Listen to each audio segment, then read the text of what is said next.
Good evening. It's past 7 o'clock on Tuesday, November 10th. We'll start our meeting of the Oxford Board of Selectmen. Let me read this into the record. Pursuant to Governor Baker's March 12, 2020 order suspending certain provisions of the open meeting law, General Law, Chapter 30A, Section 18, and the Governor's March 15, 2020 order concerning imposition on strict limitations on the number of people that may gather in one place. Meetings in the town of Oxford are being conducted via remote participation to the greatest extent possible. No in-person attendance of the members of the public will be permitted, but every effort will be made to ensure that the public can adequately access the proceedings as provided for in the order. And because we're doing this by way of Zoom, I will call for a roll call of attendance. Megan Triano, present. Shara LeBlanc, present. Michael Daniels, present. And Dennis Lamache, present.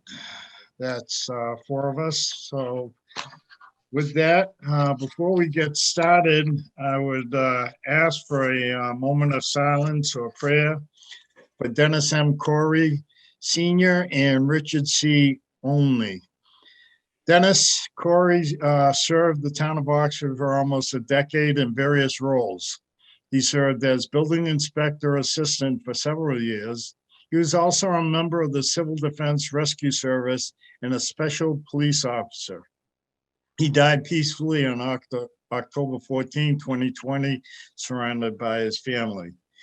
And if you'd also remember, Richard C. Only served the town of Oxford collectively over 11 years as a member of the Development and Industrial Commission. He was a fence viewer and a member of Ration Board as well as the Historical Commission. And he passed away peacefully on October 22nd, 2020. So if you would kindly remember them.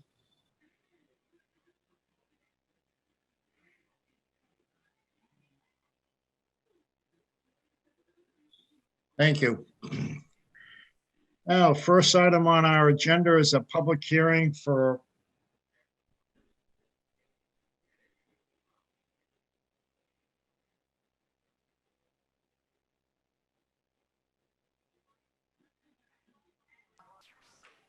I see our chairman is frozen in mid-screen. Yeah, I think we are having trouble with Zoom tonight. Oh, wait, oh, it looks like he might. Dennis, I don't can hear us, but you may. I can hear you. Oh, you can? Yeah. Okay, now you're just, okay. So your screen is frozen, but we can hear you. But I don't know if you want to continue and see if the video catches up or just fall off the map completely somewhere. Where did he go? All right. Well, hopefully, I don't know if that. Oh, there he is, I think. Yikes. I don't know if that's John or if that's Dennis. Hopefully he'll, I just asked the board to just wait to see if the chairman will be able to get back on and be admitted by the Zoom host.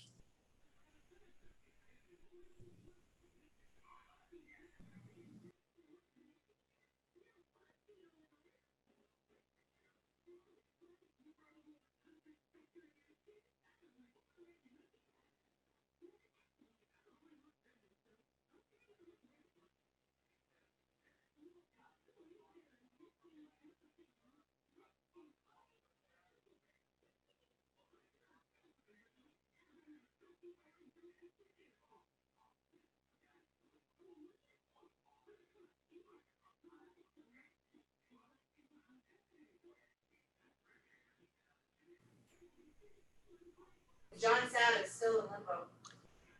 We have you muted, you're still muted, Mr. Chairman, but welcome back. Thank you. Sorry. I'm like No problem. I can't get rid of it. Okay, where was I? I was at the, did I make the announcement that we're having a public hearing for a poll petition? This Yes. special hearing, and I'll read the notice into the record.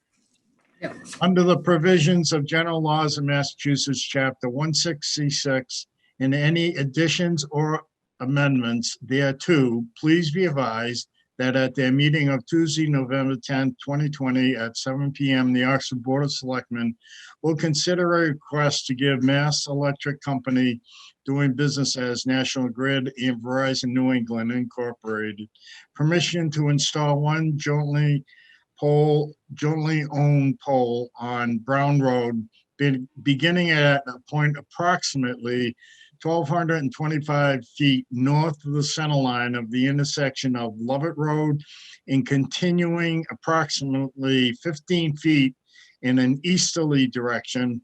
Install a new P6-50 40C2 pole and anchor for a new feed to the property at 15 Brown Road. The meeting will be held remotely. The petition can be found on the Board of Selectmen webpage. And if you have any questions, you could have contacted the Selectmen's office. So with that, do we have anybody from Mass Electric? Yep, I'm here. My name is Laura Napolitano. Hi, Laura. Hey. Yeah, if you just want to kind of brief us through this, we've received all your paperwork, so. Okay. Well, basically, it's exactly what you said. There's a new residence. We had a new construction order for 15 Brown Road. They are going underground to their property, so they had to have a pole installed on their property. And to do that, to have the pole installed on the property, we had to install a pole on the other side of the road along the pole line to absorb the tension of their line going across the road.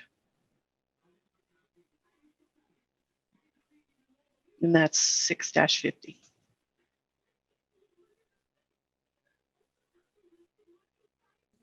Mr. Chair, could I interject for just a moment? I think you froze again.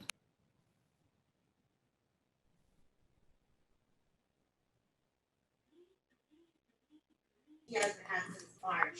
Yeah, just so that you know, we're discovering that even our technical person from the very beginning of this Zoom meeting, we've been having trouble like similar to what we had in March. So I don't know if there's a lot of people on Zoom for some reason this evening or what, but we seem to be having a little bit of a connectivity issue, so.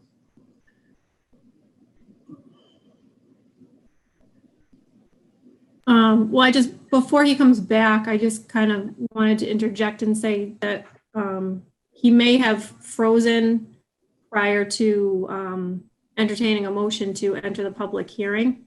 Mm-hmm.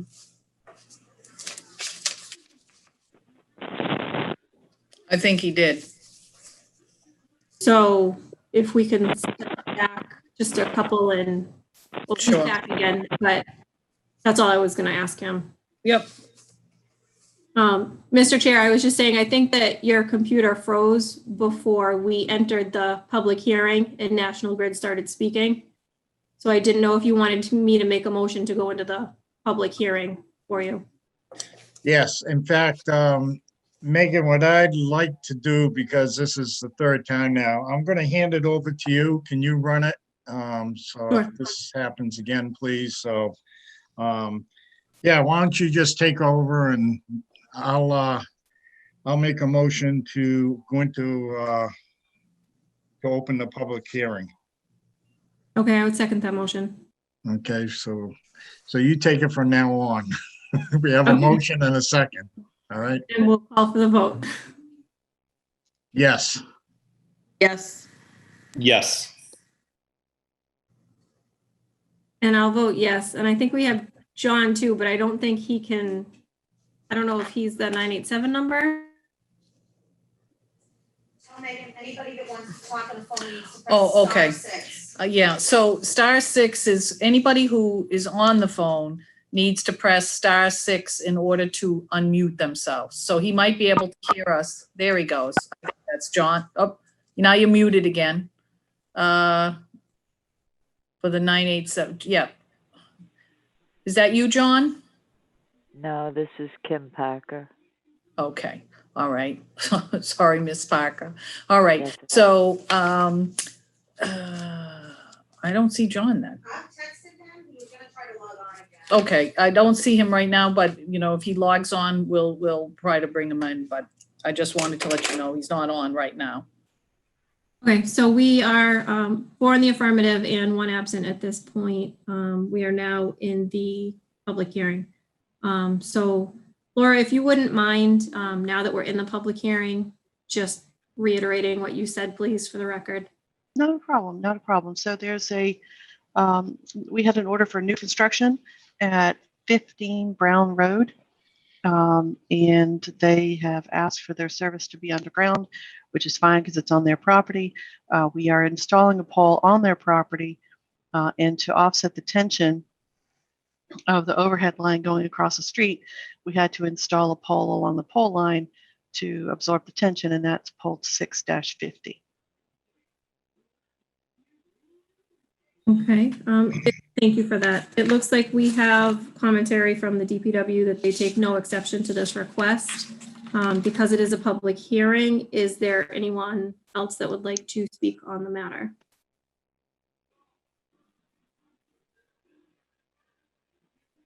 Okay, there being none, I would entertain a motion to close the public hearing. I'll make a motion to close the public hearing. I second it. I'll call for the vote. Yes. Yes. Yes. And I'll vote yes. That's 4 in the affirmative and 1 absent. The public hearing is closed. Board members, is there anything that you would like to ask or discuss further before we make our motion?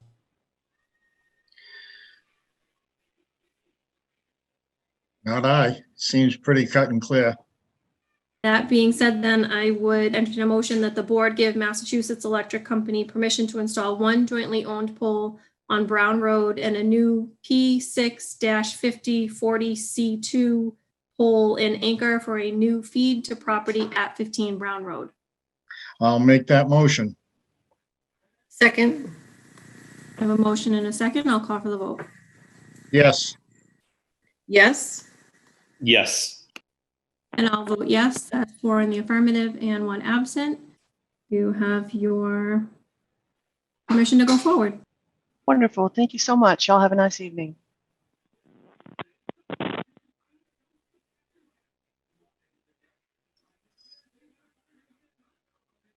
Okay, so that being settled, we are a little bit behind, but it does look like we are on board, on schedule to do the tax classification hearing. So we do have a public hearing notice to read into record. Please take notice that the Oxford Board of Selectmen will hold a public hearing on Tuesday, November 10th, 2020 at 7:05 p.m. on the matter of selecting a residential tax factor, which will determine the percentage of tax to be borne by each class of property for fiscal year 2021. Anyone desiring to be heard on this matter should join the Zoom meeting on the date and time designated or submit written comments before the date of the hearing to the board at 325 Main Street, Oxford, Mass. 01540. This meeting will be held remotely pursuant to Governor Baker's March 12th, 2020 order. And it has the information to join the Zoom meeting, and that the notice may also be viewed online at masspublicnotices.org. So at this point, I would entertain a motion to go into the public hearing. Make a motion to go into public hearing. Talking about other shit, okay? Second. I'll call for the vote. Yes. Yes. Yes. And I'll vote yes. That's 4 in the affirmative, 1 absent. And at this point, I will hand it over to Chris. Good evening. I'm going to try and share my screen so I can show the presentation.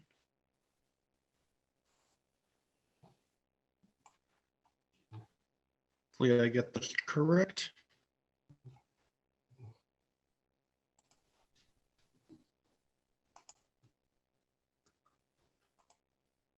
Okay. Are you seeing the fiscal year 2021 classification hearing slide? No, Chris. No?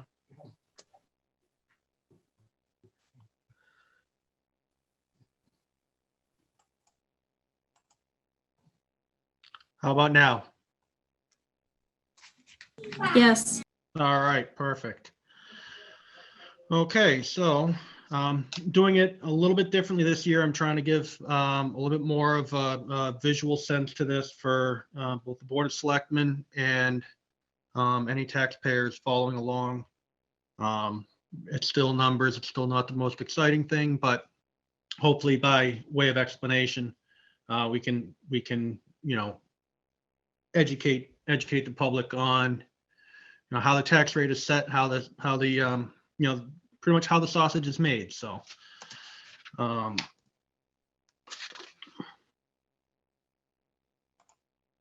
okay, so I'm going to start with an overview of the revaluation and the classification process.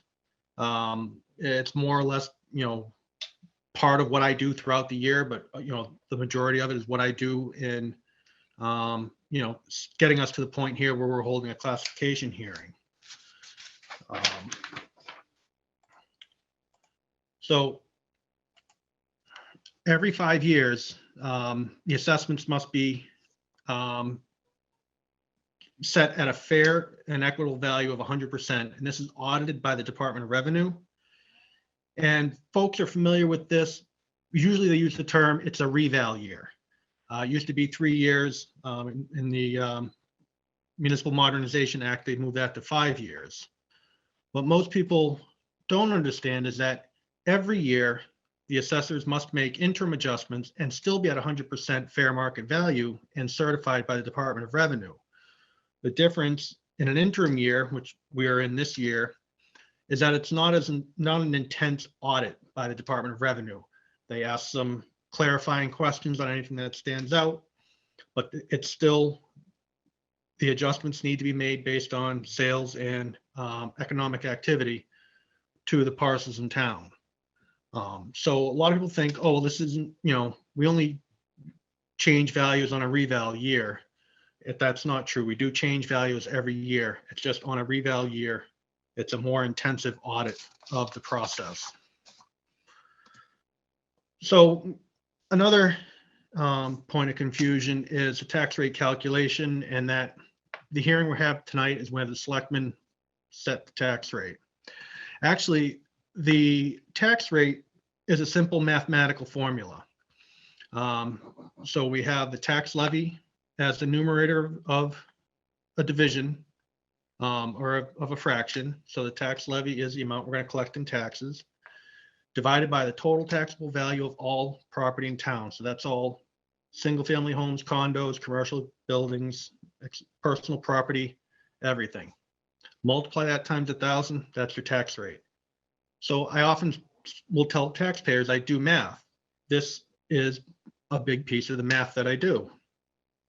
So what I'd like to do is walk through quickly and briefly where the numbers for this equation come from, and explaining it to you, the board, and through you to the taxpayers. So we'll start with the denominator and how we arrive at the values for the town. And this analysis carries through in both an interim year and a reval year. And this is part of the sales analysis. And you see at the top, LA 15, that's the State Department of Revenue form where we sort of show our work.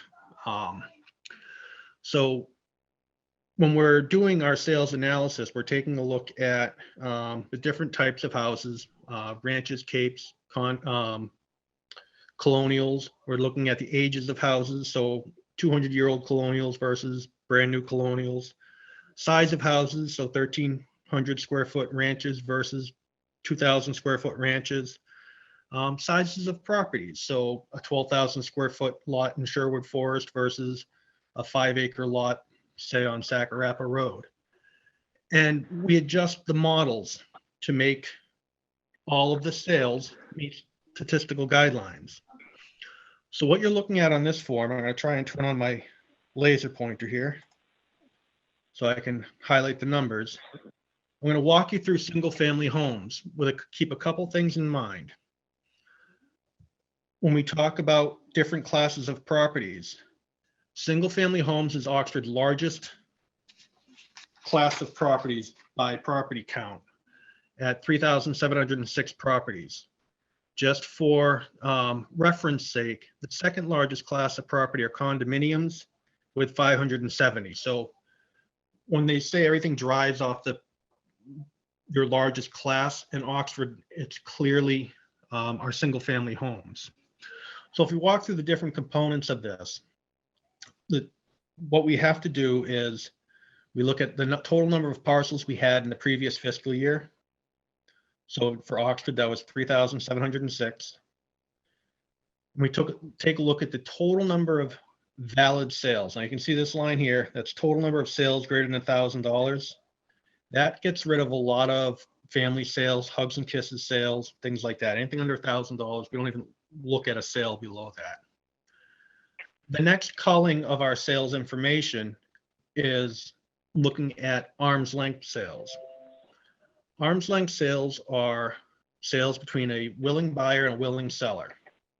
So not a sale to an abutter, not a sale of multiple parcels, not a sale that wasn't listed on the MLS. So it's not sales that didn't go through a real estate agent to be marketed for the full value.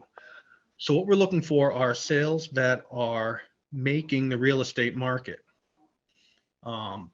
So in order to have enough sales to be significantly relevant to do mass appraisal, we need to have valid sales equal to 2% of the total parcels.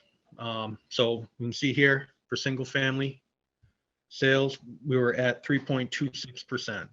So plenty of sales. A quick caveat with the percentage of sales on some of our other classes, we only meet statistics in single family homes and condos. For all of the classes of properties, we rarely have enough sales to do the analysis. In those cases, we need either at least 10 sales or we use 2 years worth of sales information to meet the guidelines. So that's how we look at sales for all the different properties. So that's sort of how we get the amount of information we need in order to do our work.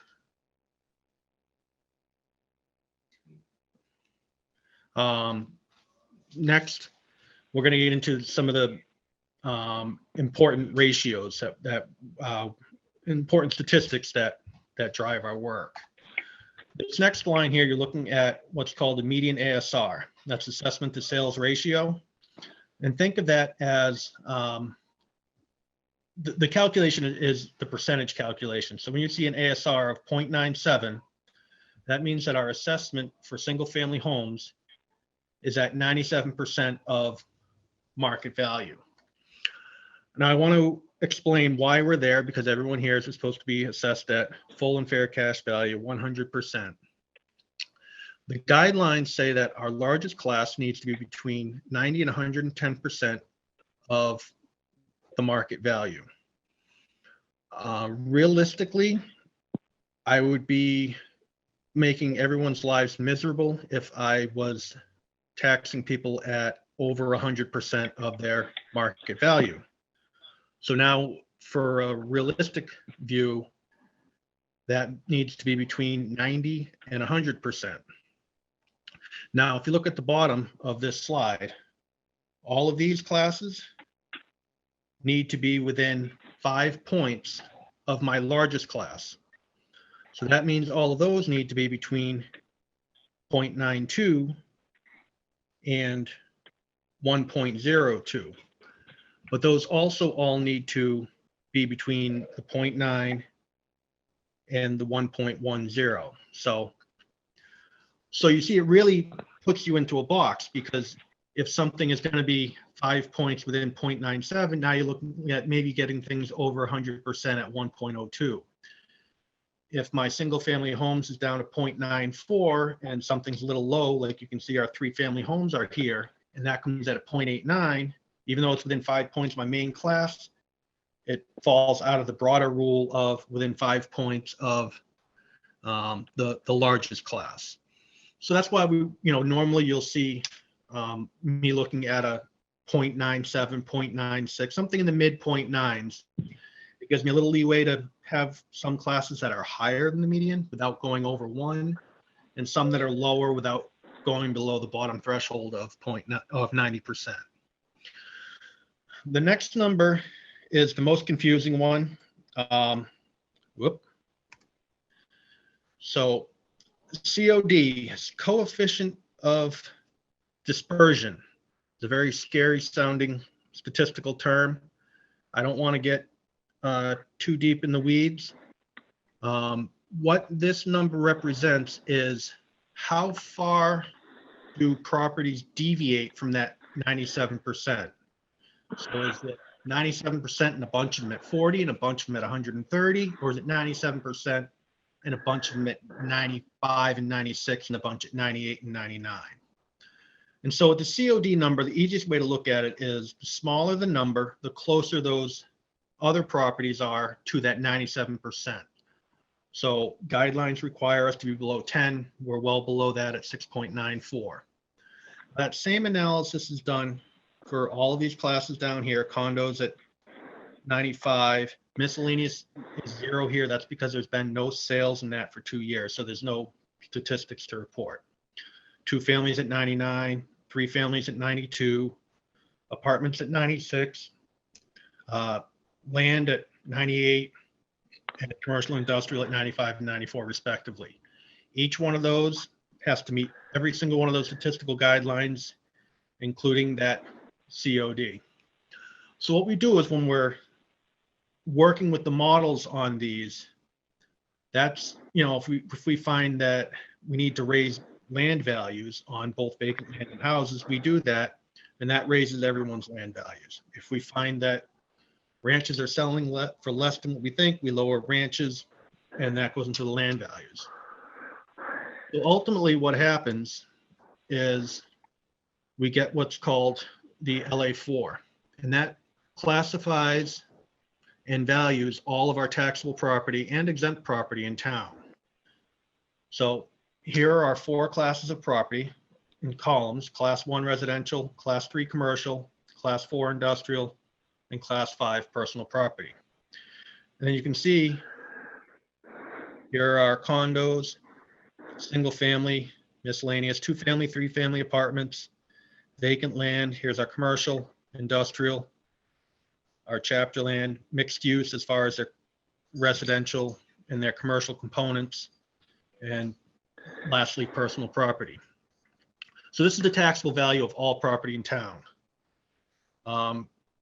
Just as a quick reference, that last line you can see is your exempt parcels, 246. That's all of our churches, cemeteries, Army Corps of Engineer land.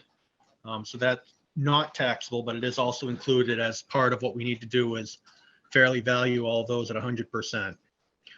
So if you see the yellow highlighted cell, the total taxable value of all real and personal property in Oxford is $1,538,901,475. That's the denominator in our equation for the tax rate. So now let's move to the numerator. How much are we going to collect in taxes?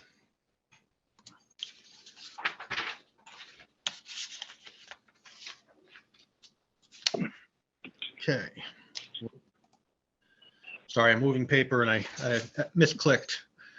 So the levy limit and Proposition 2.5 is for a quick 20,000, 40,000 foot view of Prop 2.5.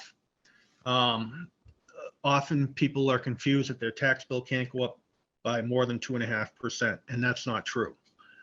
If you put an addition on your house that doubles the value of your house, expect your tax bill will probably reflect that and come near to double.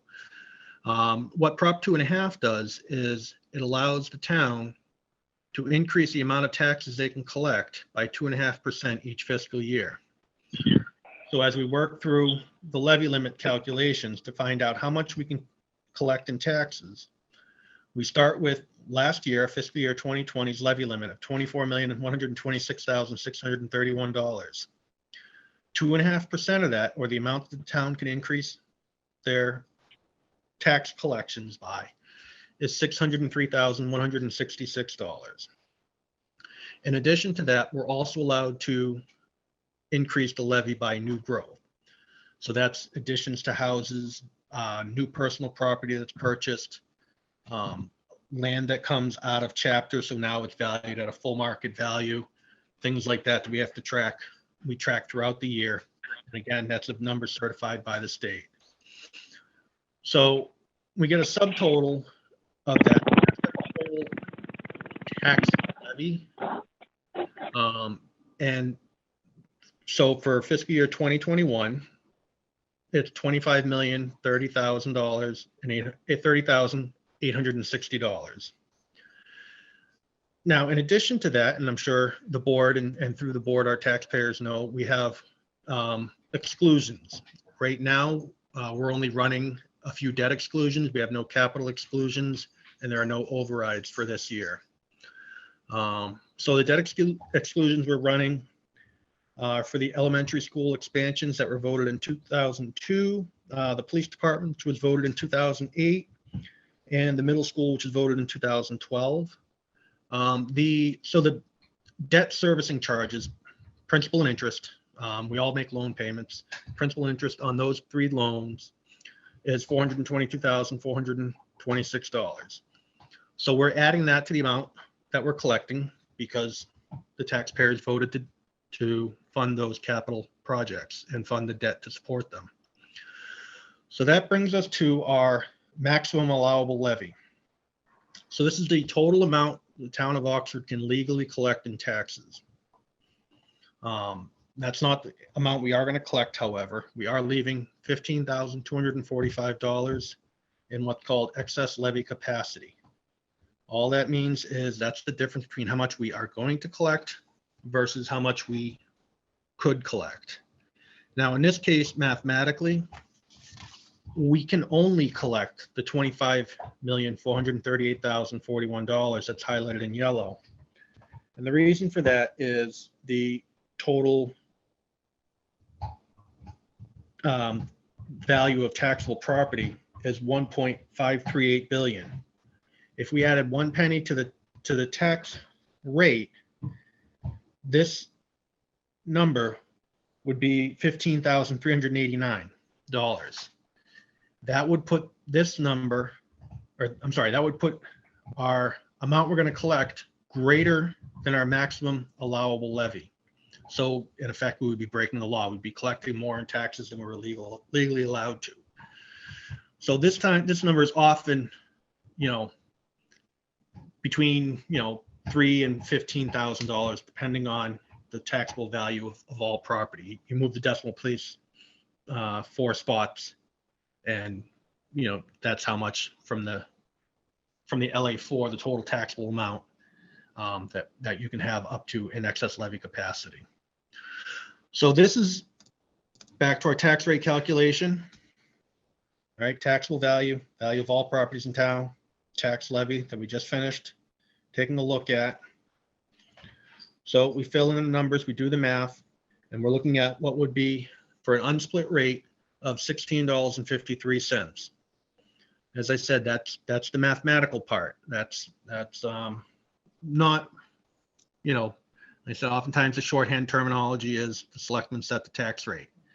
The tax rate's mathematical. The selectmen set the classification factor, the SIP factor, the residential factor, whichever preferable term you use, and that finalizes what the rate will be. But it's a matter of choosing whether you're going to have a single tax rate or a split tax rate. So moving into the classification hearing, that's what we're here for tonight. I've walked you through, the classification and certification. And what we're doing now is the public hearing to decide on the commercial, industrial, personal property tax factor. The legal justification, why we do this. Well, where do we get the right to split the rate? It's a chapter and section. An important note is that adopting different tax rates doesn't change how much we collect in taxes. It just changes who pays it. So you can reduce the residential tax burden, but every dollar you take off of the residential side, you add to the commercial side. So what you do is you're recutting the pie. You give the residents a smaller slice, commercials a bigger slice. So, and I'm here tonight presenting you with the information you need.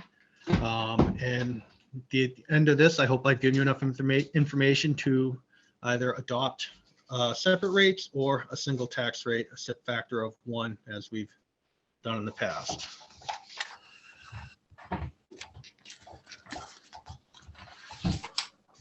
So, looking at our classes of properties, hope we're all familiar with these: residential, single-family homes, condos, one-family, two-family, three-family apartments, and the residential portion of any mixed use. Like if you think of the tattoo parlor property, across Charlton Street from the town hall, the apartments above are clearly residential, and the commercial part is commercial. So that building would be partially residential, partial commercial.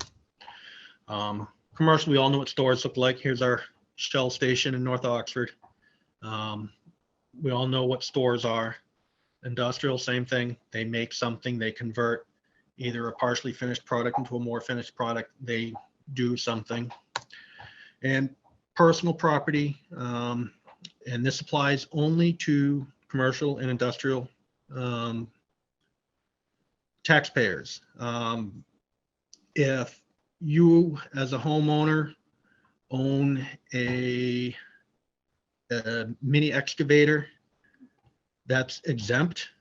If you as a business owner own that same piece of equipment, it would be taxable as personal property. So, it's all of the business equipment that businesses own is personal property. So what should we consider, or what do I think is important for the board to consider when deciding on a classification, a SIP factor? This is the one that I've always highlighted the most, at least through numbers and handouts. I'm going to put it in graph form here, but how much of the town is residential versus commercial? For fiscal year 2021, we're 79.78% residential and 20.22% commercial, industrial, and personal property. Just for historical sake, I've used charts in the past. I've gone spreadsheets in the past. This year we're going with a chart on a slide. This is coming out every 2 years, so this is this year. And this was 2 years ago, which was probably the highest amount we had, when we were close to only 76% residential and almost 24% commercial. You can see that spreading a lot, or not a lot, 2% in the last 2 years. And that's because in the last 2 years, we've seen significant growth in residential values outpacing the growth in commercial values. So that's all good for homeowners who may be looking to refinance, maybe looking to sell. But that's just the reality of the market that we're seeing today.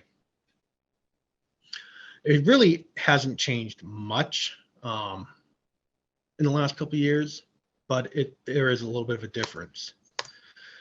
Other things to consider are how are the percentage of large businesses to small businesses. This is more important, I think, on the commercial side rather than the industrial side. Industrial, where 20% one very large business, and the rest of it is a mix of smaller industrial companies. On the commercial side, it's a lot more of a broad base, where we have 2 or 3 large ones and then several small ones. And, that's the second point, the percentage of small businesses. When you split the tax rate with a SIP shift, that affects the folks in chapter. So the farms, tree farms, the not open space, recreational people, things like that, all the coffee shops, pizza places. It's not just going after your Walmart, Market Basket, and IPG. Industrial impact. We went through the TIF a few years ago with IPG, and clearly with them, the tax situation in Oxford was a large component of them deciding to expand here instead of moving elsewhere. So, we know that people look at the tax impact, the local real estate tax impact. And quite importantly is if all those things are, if the answers are satisfactory to the previous questions or the previous consideration, is it worth it? Are we giving moderate relief to a residential property and, hammering the commercial side of it for that small relief? And will the SIP shift negatively impact commercial and industrial investment? I look at this back in 2008 when the market fell. A lot of the cities and towns around us had a split rate, and we're trying to get back to a flat rate. And during the 2008, 2009, 2010, when other towns were struggling, we were able to have a Home Depot built, have a Market Basket built, have IPG, expand, have Walmart expand into a super Walmart. So things like that, we know that they're looking at the tax climate in the town, whether they decide to invest in Oxford. And we saw the towns around us try to get back to, and some of them has successfully done, go back to a flat tax rate. So, and what are the services they're using? Are they the expensive services in town, or are they the less expensive services in town? Primarily, if you look at say a Market Basket is equal to 7, 4, 10, about 100 houses, maybe less, probably less. But that's how many children in school. That's a big question when you look at, are we going to tax them at a higher rate than single family homes? And maybe that's the right thing to do, but it's certainly something to consider. So what does it look like this year for Oxford on shifting the rate? If we look at the top row here, here's our flat rate at 1. So 1653 for both residential and the SIP tax rate. So if we shift to a factor of 99, we see we lose 15 cents off the tax rate for residentials, but we add 58 cents for the commercials. So it's still just under a 4-to-1 ratio. In simpler terms, for every dollar we save the entire residential base, we're putting $4 onto the commercial base. So to make rounding easy, 80% of the people are going to split $1 off. 20% of the taxpayers are going to split $4 added. So you can see the leveraging that happens when you split the rate. And then you can see the rest of the tax rates there. Factor 98, 1623, 1768, 1609, 1826, depending on how the rounding goes, it's 14, 15 cents, and around 60 cents going up. So we touched on these other figures, but it is part of the LA5 form that is for the recap. The one that prior to COVID, I would have you sign at the end of the hearing that now we sign online. But excess levy capacity, as I spoke about earlier, is $15,244.61. And our new growth for this year was $301,063. Both of these numbers, I just want to make sure we're clear, are revenue numbers. So we had more than $300,000 worth of new activity. This is how much revenue was generated by the economic activity, additions, new decks, purchasing personal property that occurred in town. So with all of that gone through, I would recommend adopting a residential factor of 1 for a single tax rate for fiscal year 2021, with that rate being 1653. I don't know if you want to stay on the slideshow, if you want to see my face to answer questions or ask questions.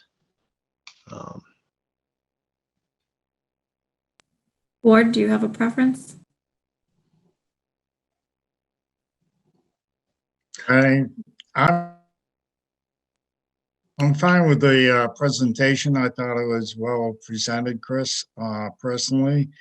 And I'm ready to make a motion that we adopt a tax factor 1 for the 2021 fiscal year. All right, so Chris, why don't you come back to us? Okay. Before we jump to the motion, Dennis, let's just, if there's anybody else that wants to comment before we close the public hearing. And then I'm in agreement with you, but because it's a public hearing, let's see if there's anybody else that has anything else they'd like to say. Madam Chair, are you taking questions from BOS, from the board members yet, or just the public? Why don't we do the public and then we can close the public hearing to do our discussion. Perfect, thank you. Okay, and if there's anyone from the public that wants to, that's on the phone that wants to speak, just remember to hit *6 to unmute yourself. Thank you, Tim, for the update on that again. Okay, so being that it seems like there's nobody else from the public to comment, I will entertain a motion to close the public hearing. I'll make that motion. Second. We'll call for the vote. Yes. Yes. Yes. Yes. And I'm not sure if John is on yet or not, but I'm going to say that we have 4 in the affirmative and 1 absent at this point. And then board, if you have any discussions that you'd like or any questions for Chris, we can do that now. Excellent. Madam Chair, I have a quick question. Sure, go ahead. There you are, Chris. First of all, great presentation. Loved it. It was very easy to follow. I really understand it. I can definitely answer some questions when, if residents approach me. I have a question. I think I know the answer, but I just want to double check it. When it comes to town-owned properties, do those fall in that there was a number of properties that fell into the same categories like churches and so forth? Do the government properties fall in that category?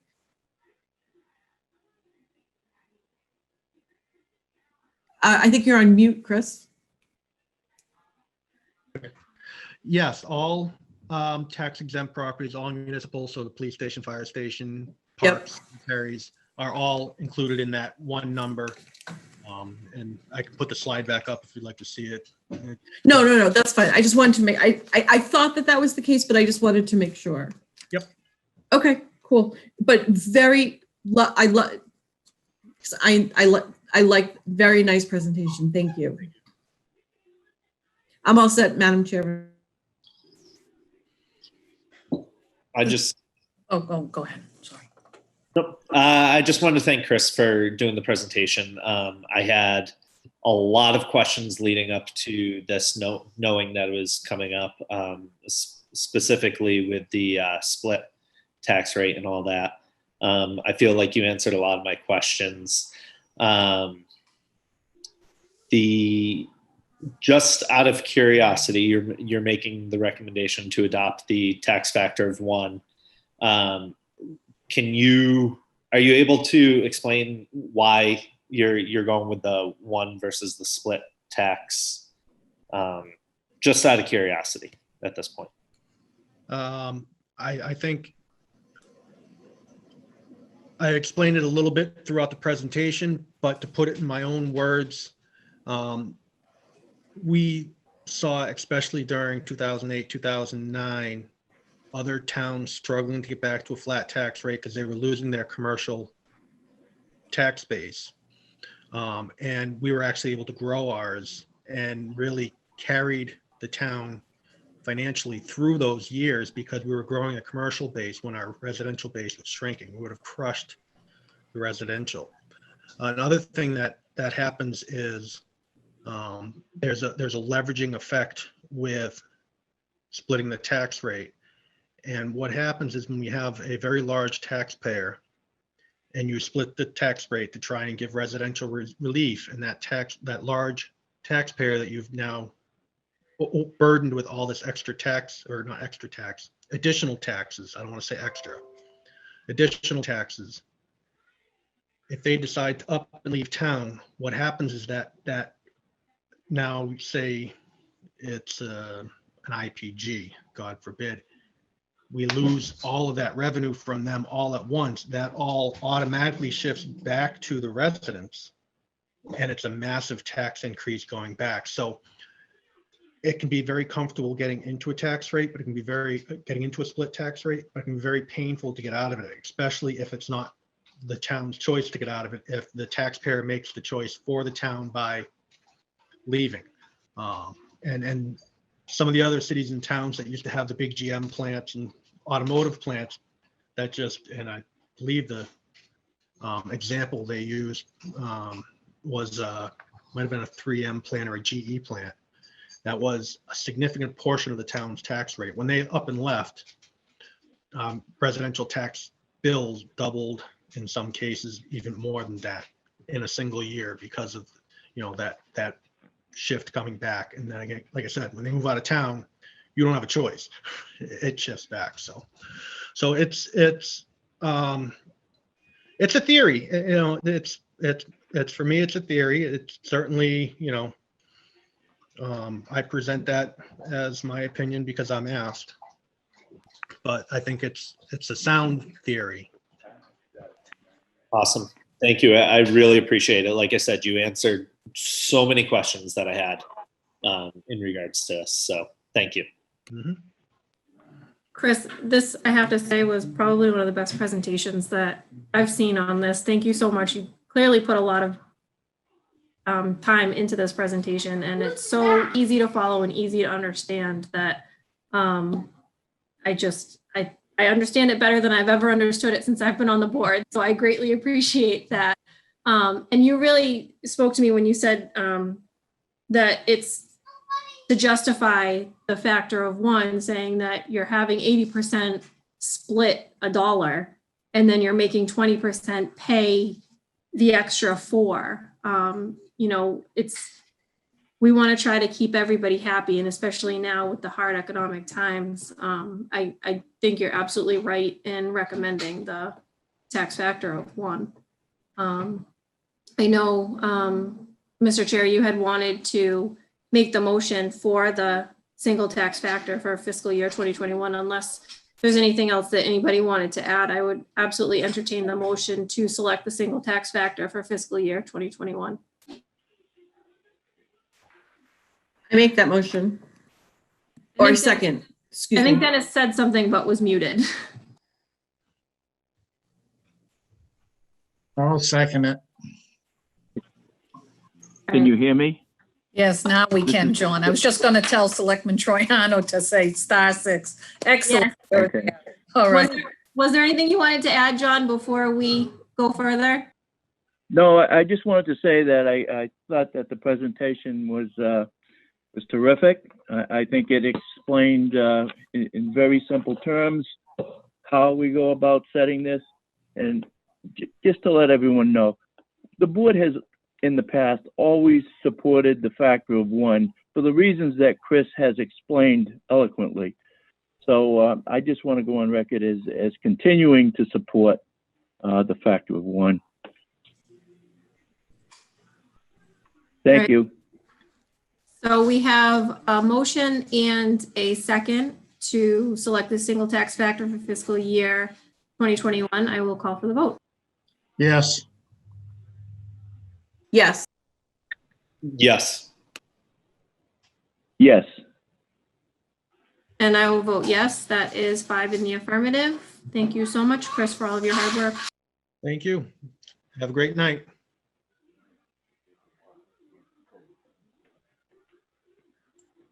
Okay, so that leads us to the right of first refusal for 0 Charlton Road, map 21, parcel A03, and map 21, parcel A04.01. Jen, did you want to take the lead on this one? Sure, thank you, Madam Chair. I just wanted to let the board know that this particular parcel has gone through both the planning board and the conservation board. If you look through the documents, you'll see that the planning board had actually taken this up last night, and they had voted to recommend that the town not exercise its first right of refusal on this, as did the Conservation Commission. And so both of those are attached. I know that it says that Attorney Mark Ehrlich would be present to answer any questions, but I don't know if they're there. But I think for the edification of the board, if you know where the property is, I think that's it's large in part forested property. There was some comments that had come in to our new Director of Planning and Economic Development. If the town had a CPA program, then maybe this would have been a good addition to that for conservation reasons. But the Conservation Commission also ruled at this point in time that they would recommend to the board also not to exercise its first rights of refusal. And I think that's all I would have to add. If you look through the documents, I think it's pretty explanatory of the type of property it is. It does compose of 37.98 acres, more or less, on 2 parcels that are being sort of conjoined in this first right of refusal. And obviously, the owner, Mr. David Goodall, is looking for the town to release that from its former chapter status. Thank you. Board members, do you have any questions or concerns? All right, there being none, I would entertain a motion that the town waive their right of first refusal in regards to Charlton Road, map 21, parcel A03, and map 21, parcel A04.01. I'll make that motion. Second. I have a motion and a second. I'll call for the vote. Yes. Yes. Yes. Yes.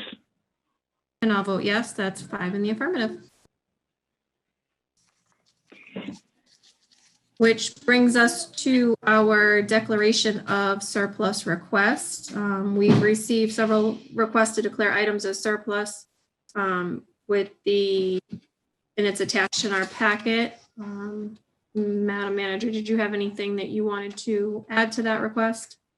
No, I think there are a couple of different types of requests. We have some requests coming from our IT manager, which is also our finance director. We've been going through all of the equipment that has been basically, put into the graveyard over time. Of course, we have what we consider to be broken, unusable equipment, but it still may hold value to someone out there, but it just has no longer value to us because we've updated our systems and either they're really not completely functional, and you would need someone to be able to actually use it in some way, and we don't have that. I think we've put them in categories for things that aren't usable or broken and things that may be usable. And what we probably try to do is when we put it out for being able to surplus it, believe it or not, there are people who look for broken, unusable equipment, but they do it in sort of like a bulk amount. And we look to try to take all of those components that you have listed as broken, unusable, put it together as a package, and someone actually may bid on it or buy that whole thing. And the same thing with usable equipment. We try to pool that together. And as you can see, you know, some of it includes things like old Dell computers and laptops that are really outdated, electric typewriters. So that will be valuable to somebody potentially. We have that there. I don't know if Katie, oh yeah, she is on the line here. I'm sorry. I didn't mean to steal your thunder, Madam Finance Director, but hopefully I'm articulating it. There are also 2 iPhones, and I think that are actually, no, is it 2 at 130 and 7 at 148. I think our Finance Director, if she's able to come on, would like to try to actually cash those in.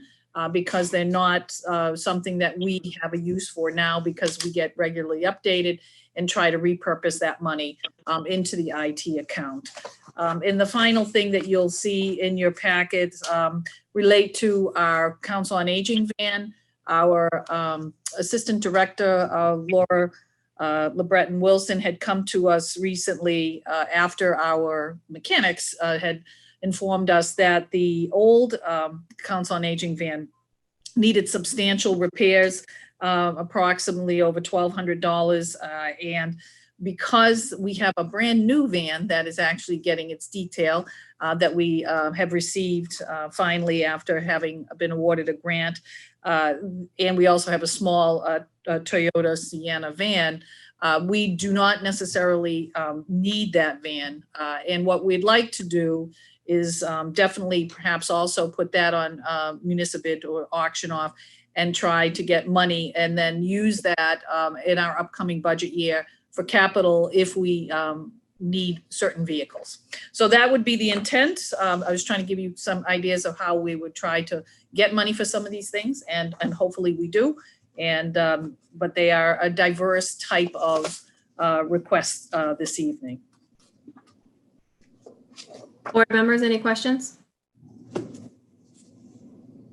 Yeah, I have a question. Do we, $1,200 for a van repair doesn't sound like a lot to me. You know, I'd like to know how old's the van, and versus like how much would it cost for a new one? You know, are we, you know,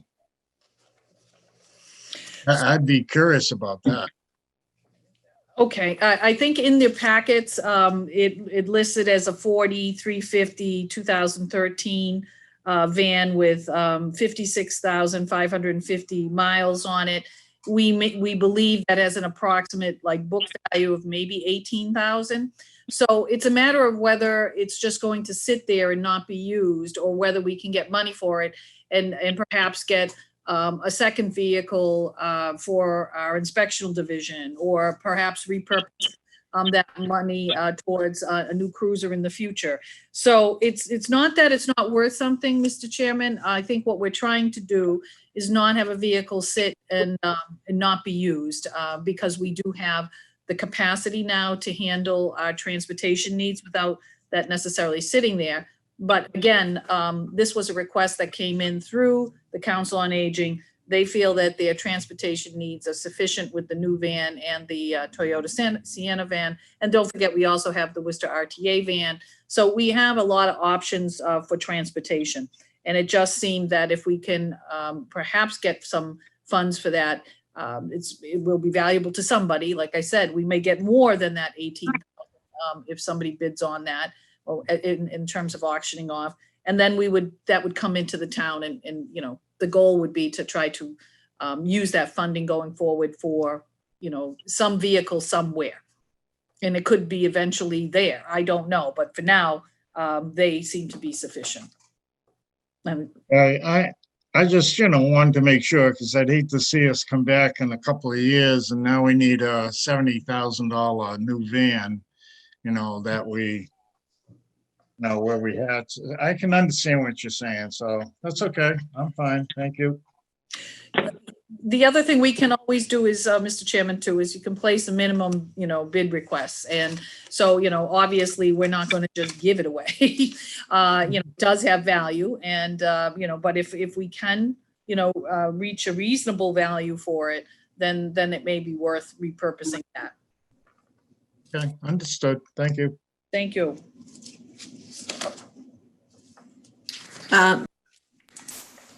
Madam Chairman, Or if go I ahead. may. I'm in this, again, I did have an opportunity to take a look at the lists. I was surprised to see some things on there that we're willing to dispose of. For example, the iPhones. I think both of those iPhones are higher versions of what I have. But, I understand that that's small money. But, my gut tells me I'm in the same boat as the chairman on this other van. It seems like, I understand that the van is a little specific in terms of the way that it's set up and it could only handle certain things. But and I understand that we could get money for it as well, but I'm with the chairman. I think that I don't know, it just seems like for a short amount of money, that for a town who's accustomed to running its vehicles with hundreds of thousands of miles on it, I think having a vehicle with only 56,000, I just want to make sure, Madam Town Manager, that there's no other use for this vehicle within the town system and that, it couldn't fill a gap anywhere. Not that I'm aware of, because it's a transportation type van, and it does have some of those kinds of things that even if you retrofit it, then it also may not be able to do that. This is not just a recommendation coming from the assistant director of the senior center. I think that our mechanics have been the ones to say they don't really believe that, that was a sound thing. So, we can, even if you declare it as surplus, we can offer it to other departments to see if that is something that anybody else has a need. I had kind of talked to facilities about whether we could do something with the van. And it was one of those things where, again, it's retrofitting it and it may not necessarily fulfill that need, but I can do that once again and see if there's any other takers on it. But knowing that we might, in fact, be looking, very lean in the future years for capital.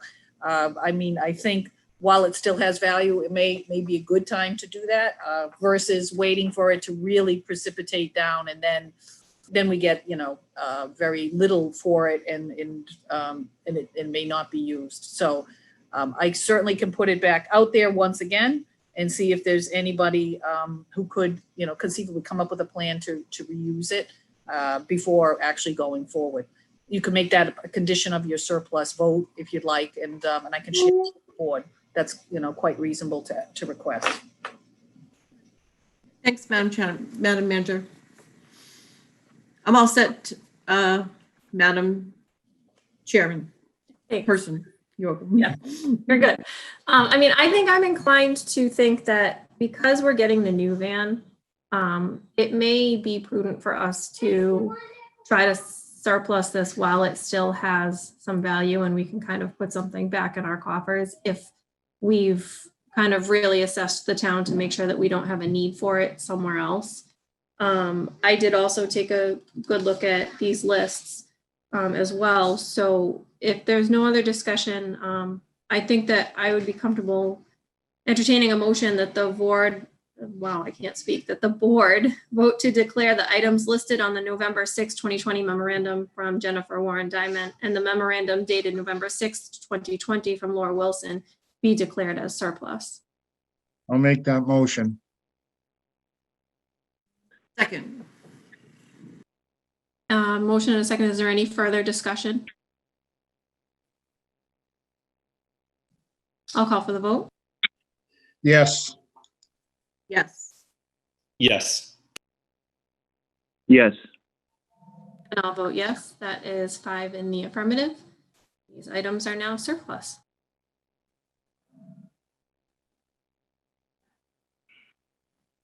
Okay, that brings us to our discussion regarding our dangerous dog, Ruby.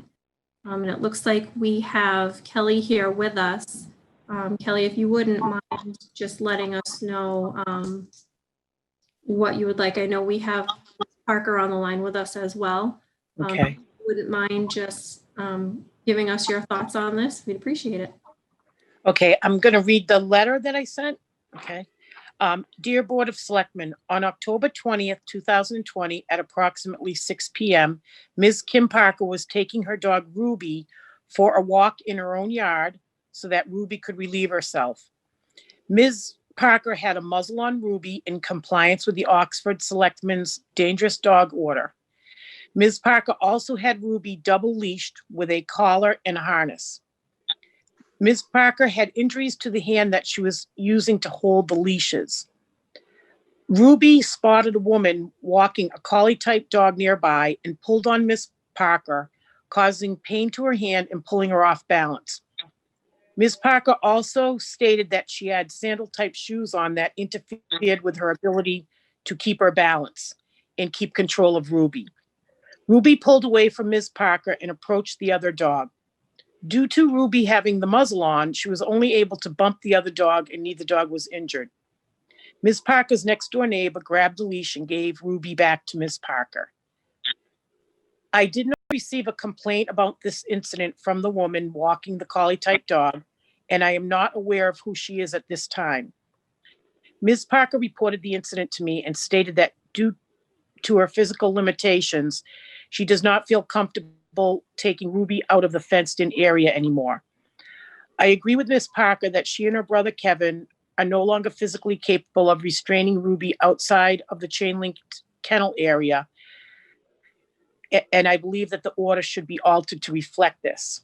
You know, I think in normal circumstances, Kim could walk the dog, but if the dog sees another dog, she's reactive and she just pulled her off balance. But I also recommend that if Ruby has to be removed from the property for any reason, for example, a visit to the veterinarian, that animal control is notified so that they may assist Ms. Parker.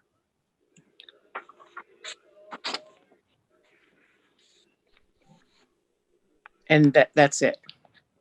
Okay, thank you.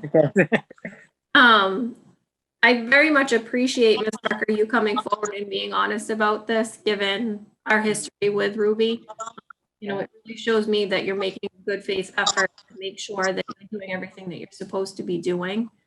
So I personally thank you for coming forward, and after hearing Kelly's recommendation and your thoughts reflected through her, I do think that it would be right for us to alter the order. Is there anything you would like to add, Ms. Parker, or any board members that would like to comment as well?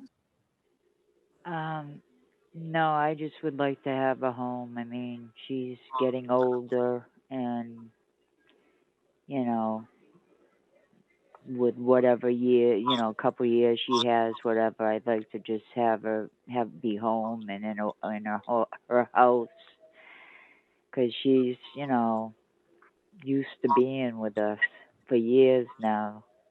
And it was just on my part. If I had my work boots on while I was with her, I could have held, you know, a better grip of myself. So it was definitely on me. But I don't want to see her pay for something that was my fault. Thank you. Board members, any thoughts on this? I would like to just echo what you just said. Thank you, Ms. Parker, for coming forward with this. I know it was probably a tough decision because, you know, understandably, you don't want to lose Ruby.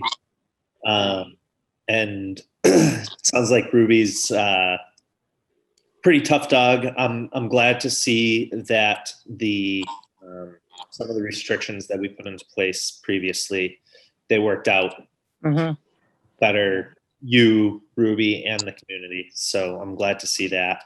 And again, I thank you very much for coming forward and letting us know that this happened. So Thank you.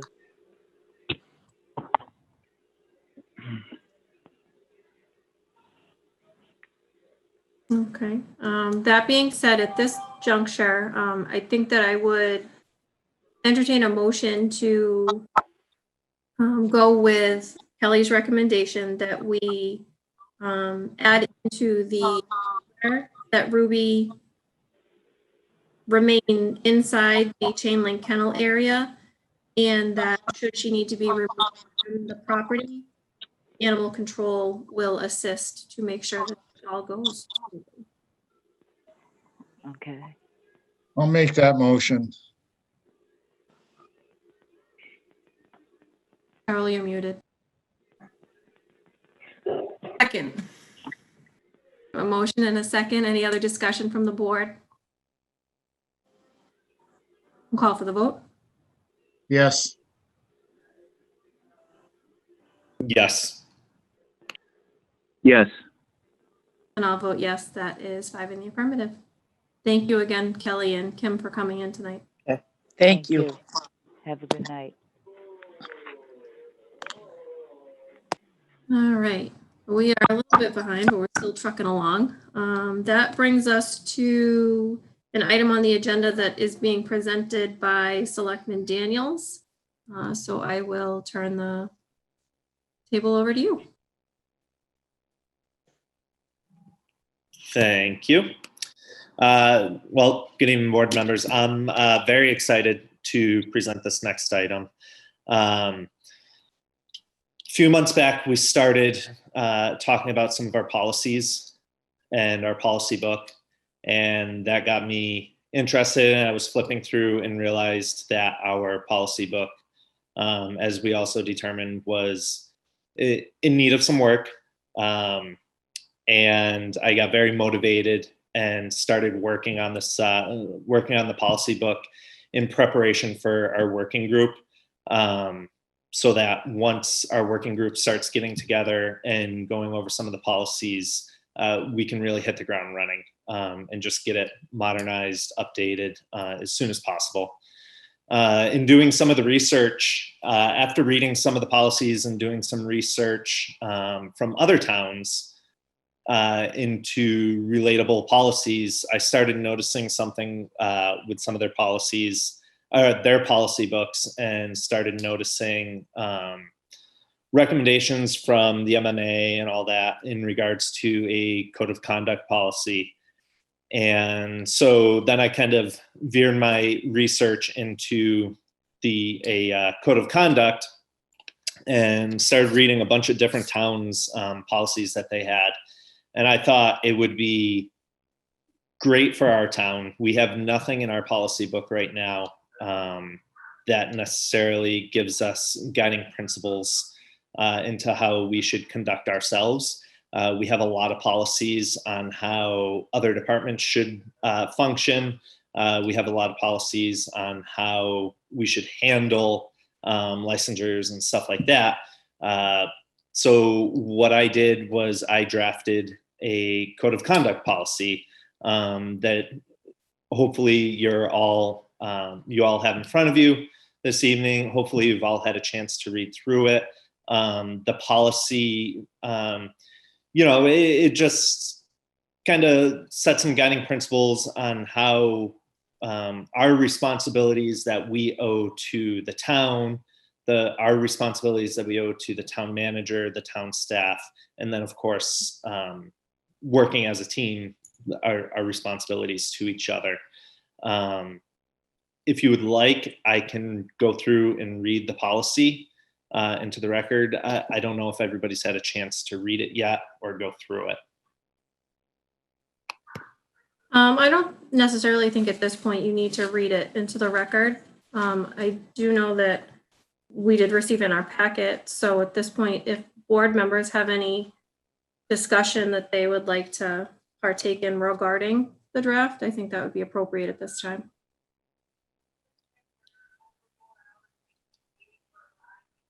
Chairman Troyan, I have a couple of questions for Mike, through you to Mike. Go right ahead. Mike, you said you researched other towns that have code of conduct policies. Do you know, like, are there surrounding towns? Are they in the area? Can you name the towns that have policies like this? Yeah, so just looking at the draft that you have in front of you, I pulled samples from, I believe it was, let me just pull that part up on my computer. It was definitely, let's see, I have Littleton, Carver, Arlington. Those are some of the policies that I use to draft as examples to draft this specific policy. I know Auburn has a similar policy. It's worded differently, but there are surrounding communities that also have a form of a standard of conduct, a code of conduct, guiding principles as to how the select board kind of regulates themselves. I gotcha. And you said you had gone through all of that very thick book of policies that we have from, maybe 1865 to 1999 or something like that. Correct. And you chose this one to start with? So we don't have a policy yet in place. And my recommendation tonight is, if we approve this draft, that this would actually become policy number 1 in our binder. We don't have any policy currently in the form of a code of conduct or any form of guiding principles for us and how we operate as a board at this time. I have tackled a few other policies as well, but that I plan on bringing to the working group. I just thought that this specific policy, a code of conduct policy, something that, this speaks volumes for the community. It speaks volumes for us and how we work with all the people listed in the policy. I just didn't feel like this policy was necessarily one to wait for the working group. I felt that this is something that should be presented to all 5 members, discussed, and hopefully voted on. Excellent. Have you run this by town council at all by any chance, or just kind of pulling it from the other town pieces, but from the other towns? Pieces from the other town, the Massachusetts Municipal Association, got some guidance from them. I have not run it by town council yet. When I completed the draft, I did send it over to the chairman and asked him permission to present it to you all this evening. Okay. Those are all my questions, Madam Chairman. Thank you so much. Any other board members before I give my questions? Yes, I do. Go ahead, John. I went through this, and I do have several questions. Number one, to Mike. Mike, this is a lot of work involved here, polling information and getting information from various communities, from the MMA. It's quite extensive. I mean, you've got a number of items here, and it looks like there's a lot of work that probably wasn't involved here. I'm wondering, did you get any help from the town manager or the town manager's staff in putting this together? I did not get any help doing this. I pulled all of this information. Like I said, I did the research and pulled the information from those other towns. Trying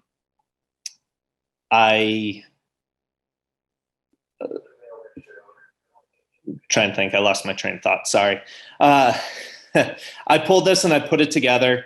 And I just thought it was something good that we could, come together as a group and present. Again, this wasn't targeted towards anybody or anything like that. I just got really excited reading through the policies and wanting to update them, and then stumbled across the code of conduct one and thought it was too good of a policy to let sit and wait. Have you found any specific reason why you feel that the board needs a code of conduct policy at this point? Is there something that happened, or is something that's bothering you at this point as far as any conduct that any board member is not following through with ethical procedures regarding the position of selectman?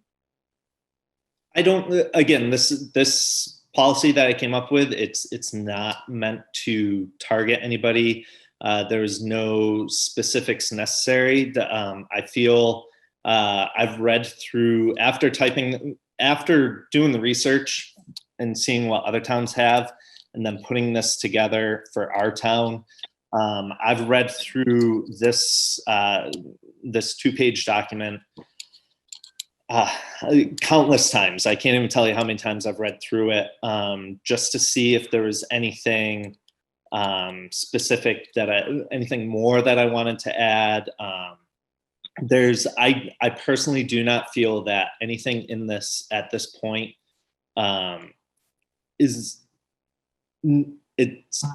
none of it is something that we don't do already, if I worded that correctly. I just feel it would look good to put it into writing, to be able to have something to hold ourselves accountable for. Again, not targeting anybody with this. No. Well, personally, I find it very difficult to accept the policy as presented, because I feel that it's like saying that the board is a bunch of kindergarten students. I mean, there's a lot of things in here that are common sense. And if the Board of Selectmen aren't doing a majority of what's been recommended by you, then they shouldn't be a member of the Board of Selectmen. I don't know of any member or members that are doing anything to warrant a guide like this. I really don't. In recent years, the Ethics Commission has come about, and the Ethics Commission has passed numerous regulations and training sessions for all public employees. And if people haven't taken advantage of going to their training, they should. The Ethics Commission speaks to, I would say, 95% of what's in here. If you're violating any of this stuff and you feel that there's a violation of how you deal with employees or with anyone regarding involvement in government, then file a complaint with the Ethics Commission. The last thing I feel that we need is a set of guidelines that prohibit us from doing our job as members of the Board of Selectmen. We are elected by the people. We work for the people of Oxford. We're their designee to oversee their needs. And I don't want to be hand-tied. I don't want to be handcuffed in any way. If I want to speak to a department head and get information from that department head, I don't want to have to go through the town manager every time I want to talk to someone in town hall. I just don't want to. I never have. And as long as I'm a member of the board, I will continue to handle myself in that capacity. I have never asked anybody to do anything that is not within the responsibility of a member of the Board of Selectmen. The town manager is a full-time administrator. The town manager has a responsibility to manage. I have never managed any department, and nor do I intend to. I will ask questions, and I have over the past 40 years of any department head, and I will continue to do that. I don't want to be babysat by a set of rules that I don't need to follow. I believe that we all have common sense. I have served on boards that were, believe me, not as tame as the Board of Selectmen we have right now. We have an excellent Board of Selectmen.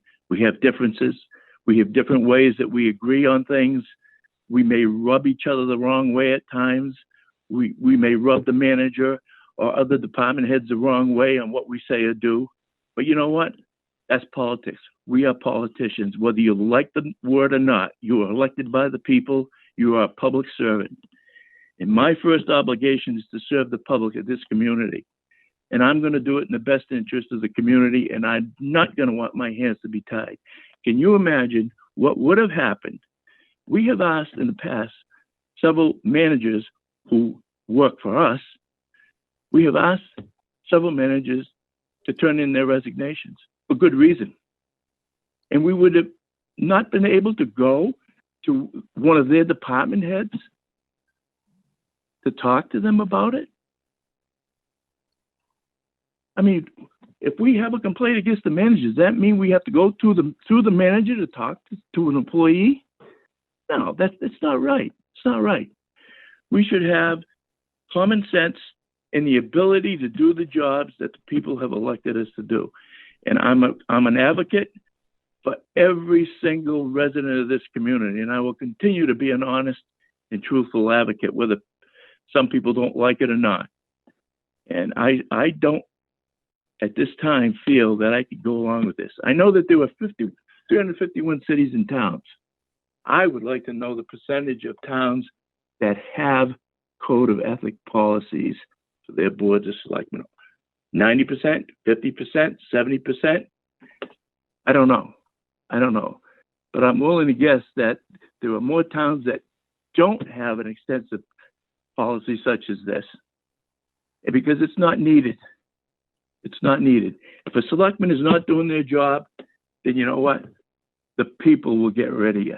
I've seen it happen in the past, and it's going to happen in the future. We are privileged and honored to have a board of selectmen that works very well together. And I don't want to see any board member looking over their shoulders every time they want to speak to an employee or speak to a department head or want to request information on the snap of a finger because a resident asked them a question. No, I'm not going to inundate the town manager with requests so that I can speak to people. I'm not going to do it. And I feel strongly at this time that I cannot support this. And without any further discussion on this, if it comes to a vote this evening, I cannot support it. Thank you. Thank you, John. I understand where you're coming from. This policy is not intended to tie our hands from preventing us from doing our job as a board. Again, this is just an attempt to put what we already do as a board into writing to show the town manager, the town staff, and then our fellow board members how we will professionally act and how we will go about doing our job to best serve the community and the town of Oxford. In regards to, having to go through the town manager, there's nothing preventing you from going and talking to the town employees in order to let them know that they're doing a good job and stuff. But we, in the one section, there's the town manager, and I understand where you're coming from as being a selectman and trying to get your job done and asking questions and stuff.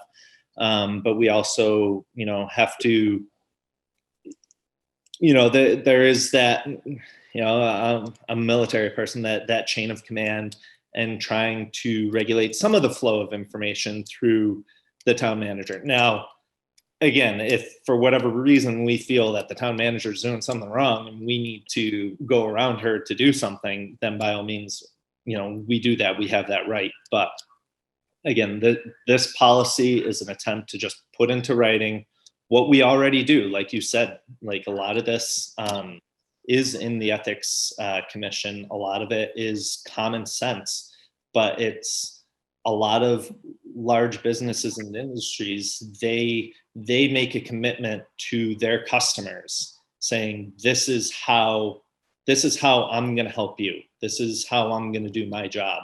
And, this is just another way for us to make that commitment to the people we work with or and all the above. Madam Chair, can I just say one thing? Because I do want to address this, because Selectman Sad had asked, had there been any facilitation with the town manager's office? I can unequivocally say absolutely not. One of the things I think was abundantly clear to me is that even with Selectman Sad's past eagerness to look at the entire policy book, that it was a selectman's job to do that. I'm not here to write policies necessarily for the board. I just said that we had brought to the attention earlier that we did have some policies that were really archaic, and that the board had decided that it was going to go forward with that. I do know Selectman Daniels had expressed interest in that. And so this was actually provided the same time that you had received it from the chairman. So I just want you to know that. Thank you. It looks like we lost Dennis again, but I will jump on with my questions and comments. Mike, did you, when you were writing this, when you were relying on the policies from the other towns, did you review our bylaws, charter, and town manager's contract when you were outlining duties and responsibilities and her specific title within the town? I did reference the bylaws and charter. I did not reference her contract specifically. Okay, just because I reviewed this policy over and over again, and I looked at our bylaws and our charter, and it forced me to also go through all of the books to make sure that I wasn't missing anything. And I reviewed her contract, and I mean, to me, it seems like there's a lot of discrepancies with and inconsistencies with the terminologies and the duties. And I'm having a hard time kind of understanding and justifying it. In my opinion, adopting this policy would be a disservice to our board and our residents because we're their voice and we're chosen by them and for them. Limiting our abilities to adequately obtain information and act on their behalf would, in my opinion, not be a prudent decision. You said you're not trying to handcuff us to not be able to talk to department heads, but right in your conduct policy, it says that we would have to go through the town manager. So you can't just say you have to go through the town manager, but if you need to go around her, you can, because if it's in writing in a policy, you can't. We are not a board governed by just one, and you do point that out in your memo. The adverse and conflicting opinions that we sometimes and often hold are part of what makes us better as a whole. I love the fact that we don't all see eye to eye, because it forces us to think outside the box and truly work for the people that voted us into these seats.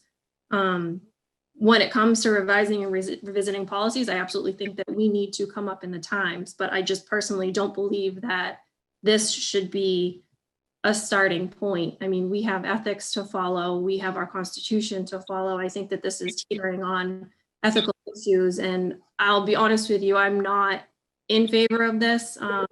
I want to be able to continue to represent the people that voted me into this seat. And if it means that I'm going to talk to department heads to get information, then that's what I'm going to do. We need to continue to act as a board for the town and work together. It's not the decision of one person. If someone needs to be censored or someone needs to be taken off a committee or a commission, that's a vote of the board to really work together and come to a decision together.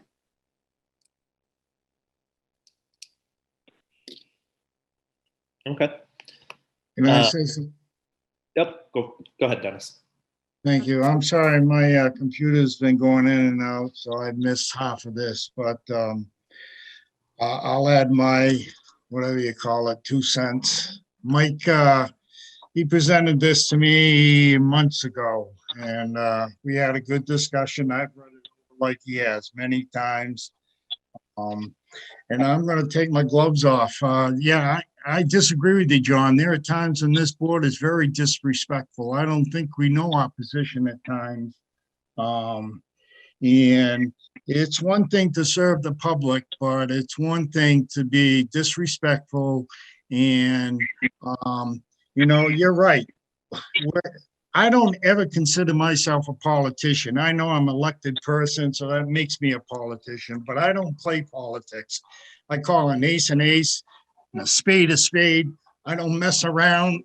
As the board knows, I've said a lot of things probably I shouldn't say because that's how I feel. And I don't have the entourage of people behind me in this town that other board members have had.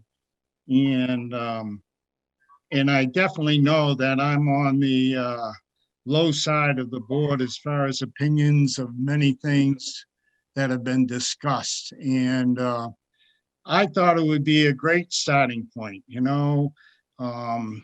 I told Mike we could present this, start with this, maybe look it over and stuff, but all of you are like just going at it mincemeat. You're just taking a guy that's put some heart and soul into looking at things, and I see it as the board is just like hammering him and they're saying, nope, this stinks. Nope, we're not gonna, you don't even give it a chance. You don't even allow it to go back to committee. I'm just so disappointed. But you guys can do what you want, and I'll shut up after that. I appreciate, I'm unmuted, right? Yep, okay. I appreciate hearing everybody's outtake on this policy. I would also appreciate if the board, if we go over, maybe table it for the night, look at it again. I know the big argument is, talking to different department heads. So instead of striking the whole policy and not moving forward with it, taking a look at it and seeing if there's ways that we can adjust certain topics. Again, I think it would be very beneficial for us and the town.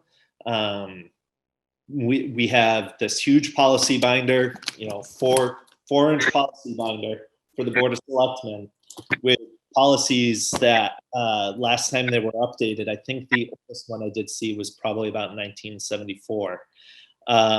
There's a lot of micromanaging policies in there. And I think it would be very professional of us to adopt something in writing that, John, like you said, it's stuff that we already do. A lot of it's common sense stuff, but it's our professional way of telling people how we are going to serve them, being, servant leadership. So instead of striking the whole policy, right, just throwing it right out the window tonight, maybe we table it and at the next meeting, pick away at it a little bit more until we have, a good, strong document that we're all in agreement with. Again, that just shows how we're going to act for, show we're elected for a reason, and we have a job to fulfill. And I think I would really appreciate, instead of just throwing it all out the window tonight, coming back with some adjustments that we can make. Madam Chairman. Go ahead. Thank you. So, Mike, I just wanted to say thank you because I know I kind of came off the bat at first and asked some pointed questions, but I didn't give any type of opinion or anything along those lines. And my honest and humble opinion of this particular document is I don't agree with it. I don't agree with it on a lot of levels. I don't even know if I would have used this as any type of starting form, for that matter. I think that it's very confusing to me because I want to make sure I understand that you understand that I know where you're coming from. I mean, I might not have worked in the military, but I've worked for companies and I've worked for 500 companies and I've run teams and so forth. And the only people we're really answerable to is the electors or the voters. But, this provides, people can be removed and people can do this and people can do that. And to even present it without even like a town council review, at the very least, I would love to know what his thoughts are on something, along these lines. So, I mean, that's my take on it. And then I know Dennis made the comment about, we're not even going to allow it to go back to committee. I mean, I didn't even know this was going on. I don't know what committee was doing this, unless maybe it was just he was referencing you and him. But I mean, I got to tell you, I can't vote for this. And it's not because, I want to make it very clear, it's not because myself or anyone else on the board do I think that they don't follow this. I just think that this is crazy. And it severely hinders what we can do. Now, I know a lot of people have been talking about talking to department heads and stuff like that. I mean, I can't move in this town without making sure that I check with someone else. And it's not that I'm not trying to be disrespectful to anyone else, but how about not being disrespectful to me? I can't help it that I live in town and people say things to me and I want to try to figure them out. I don't know where we go with it, but I can't support this. And it's not because you haven't done a lot of work. I think your intentions are good. But I can't support this.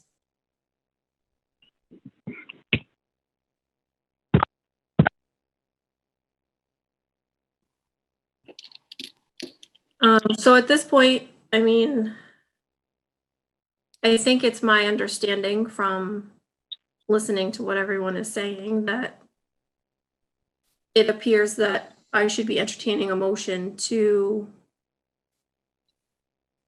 not go forward with this policy. However, I will leave the motion up to the board as to if we want to make a motion to table it or if we want to make a motion to leave it here tonight.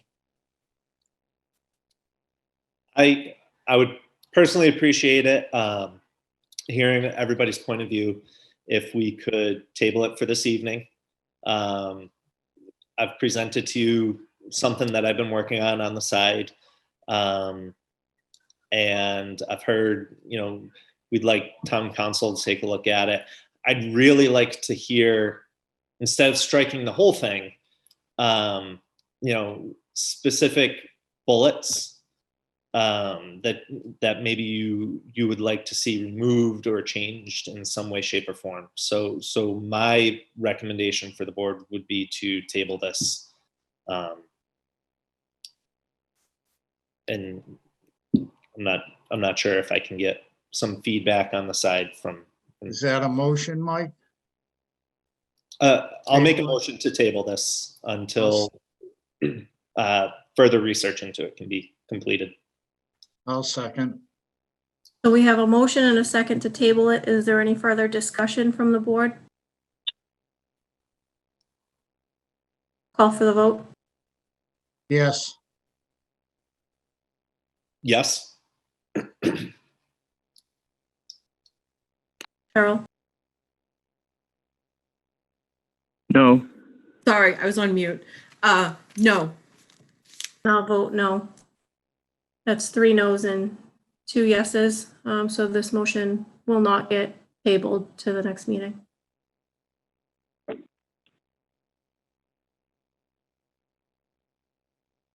Okay.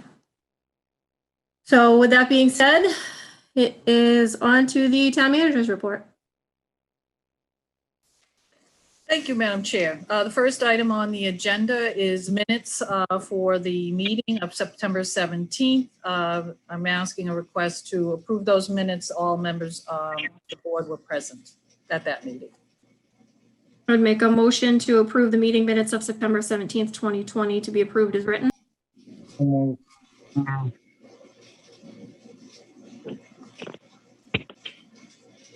I'll make that motion. I did make it. Oh, sorry, I didn't hear you. So yes, I second it. So I have a motion by Dennis and a second by Cheryl. Call for the vote. Yes. Yes. Yes. Yes. And I'll vote yes. That's 5 in the affirmative. They are approved. The next item is to request that the executive session minutes for September 17th be approved this evening. Once again, all members were present for that executive session.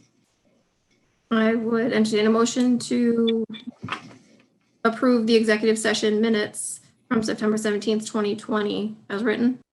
So moved. Second. Any discussion? Call for the vote? Yes. Yes. Yes. Yes. And I'll vote yes, that's 5 in the affirmative. The next item is the approval of minutes from October 7th. It was a regular board meeting. All members were present. I would entertain a motion that the meeting minutes of October 7th, 2020 be approved as written. So moved. Second, sorry. I have a motion and a second. Any discussion? Call for the vote? Yes.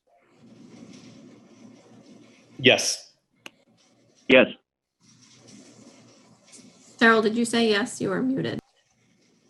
Yes, I did say yes. And I'll vote yes, that's 5 in the affirmative. Thank you. Thank you. And the last session of minutes to be approved this evening is for the board session, October 26th. And Selectman Triano was absent, as well as Chairman Lamarche at that meeting. I would entertain a motion to approve the minutes on October 26th, 2020. I make that motion. I'll second the motion. Any discussion? Call for the vote? Abstain. Yes. And I'll abstain. I have 3 yeses and 2 abstentions. Next item has to do with a fire department donation. The fire department is in receipt of a donation from the Oxford Women's Club in the amount of $50, excuse me, and also a donation in the amount of $100 from Patricia LaFontaine. Therefore, in accordance with the Mass General Laws, Chapter 44, Section 53A, I would just ask the board to formally accept those 2 donations for the fire department. I would make a motion that the board accept the cash donation in the amount of $50 and the cash donation in the amount of $100 in accordance with MGL Chapter 44, Section 53A. So moved. Second. Any discussion? Call for the vote? Yes. Yes. Yes. Yes. And I'll vote yes, that's 5 in the affirmative. The next item also has to do with the formal acceptance of a donation, this point in time of value donation. As you know, we had the flagpole at the historic schoolhouse on Jocelyn Park replaced. I had met with the DPW and members of the Historic Commission quite a while back. This board had been alerted that we were in the process of allowing Robert Brizev of Dudley to construct and install a new flagpole. And as you can see, it's approximately a $4,000 value, and this would be in accordance with MGL Chapter 53A and a half. But doesn't it look just so great against that blue sky? It's a beautiful contribution to the community, and he had noticed that it was no longer there, and he stepped up and wanted to do this for the town. So we thank him, and I would love to have the board formally accept that donation. I would entertain a motion that the board accept the donation of the flagpole in accordance with Mass General Law, Chapter 44, Section 53A and 1/2.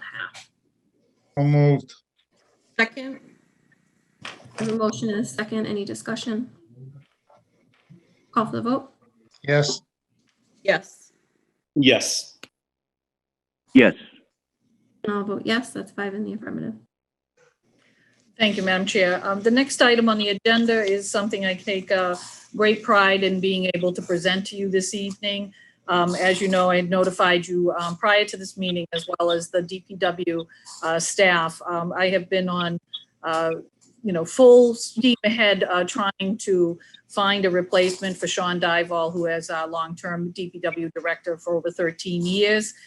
It was a pretty extensive outreach and search to national professional engineering associations and public works associations, as well as regional ones, and also our Mass Municipal Association.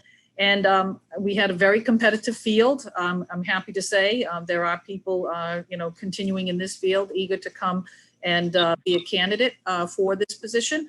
But what I really take great pride in this evening is being able to say that we do have an individual who is no stranger, but had previously worked for the town of Oxford. Matter of fact, I got to know him for a short period of time when I first came in as town manager.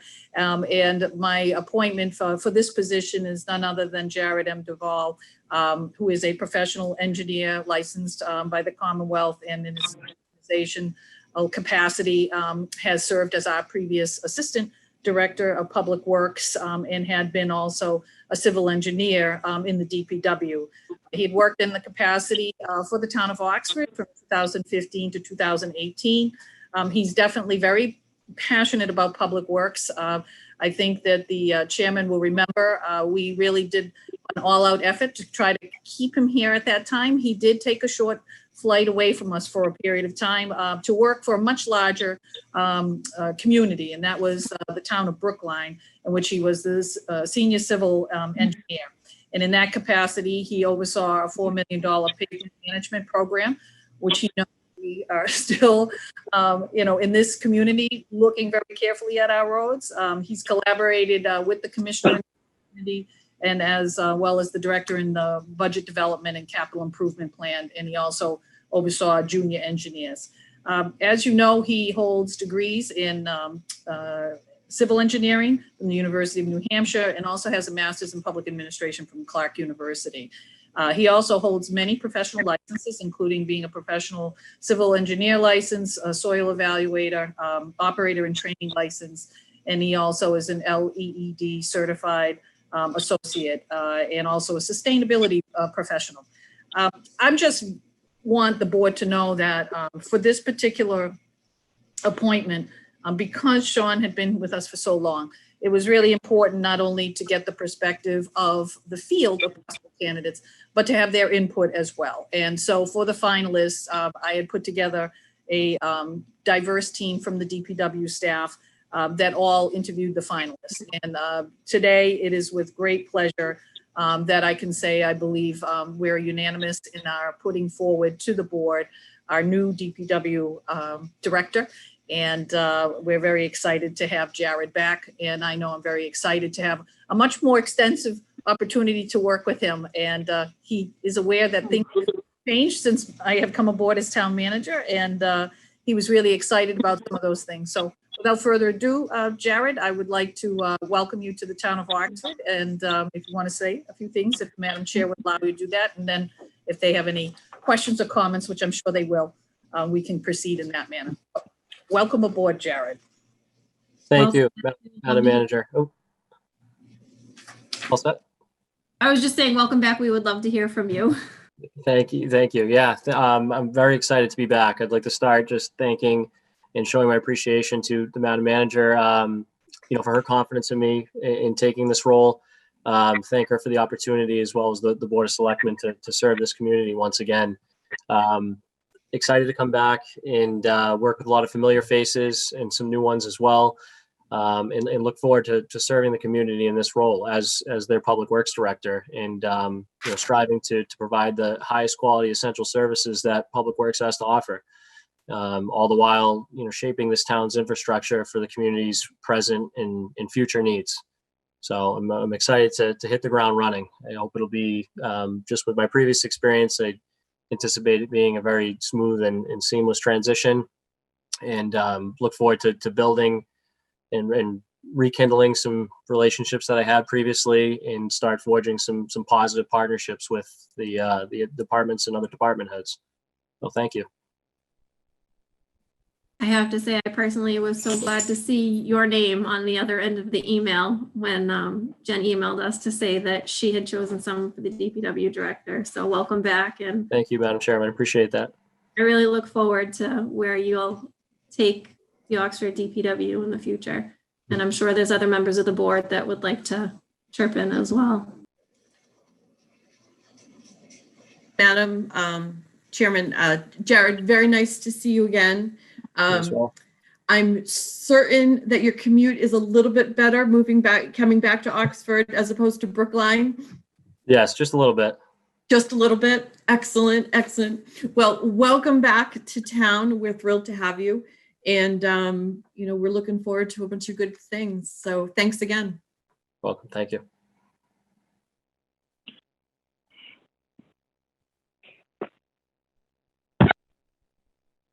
Okay. Thank you again. Yes. Jared. Oh, sorry, Yes, John. I'm sorry, I didn't know I was muted. Can you hear me? Yes, we can hear you, John. Go ahead. No, I would also like to welcome Jared back. It's nice to have him back, and I want to commend the town manager for selecting him.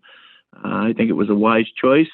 We had the opportunity to experience what Jared can do for the town of Oxford, and I look forward to a long relationship with Jared, and I'm sure that many of the members of the highway department were pleased that we got someone back that we know.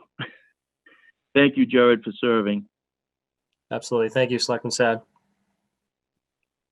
And I'll just say welcome aboard. Glad to have you with us, with us, I guess. Thank you.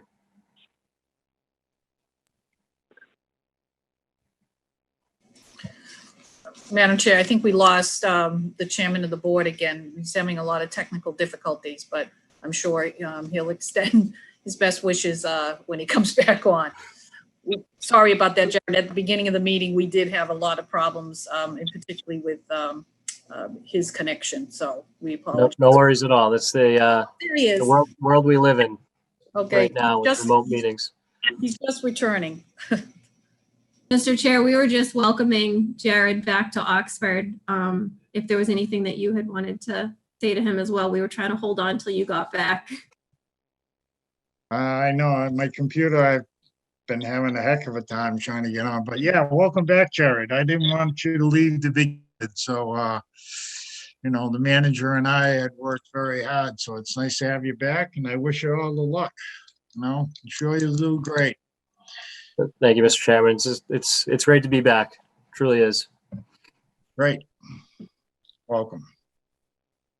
And thank you to the board, but I don't know what's happening with my computer tonight. I'm sorry. It's okay. It happens. You're not the only one. My computer has been out right along here. I don't know what's wrong with it. I can do everything on it except get on Zoom. It just keeps saying that it's trying to connect, but it's just not connecting. Yeah, mine just keeps freezing. I don't know what the problem is, but Megan's got it under control. All right. And Jen, I think we're back to you.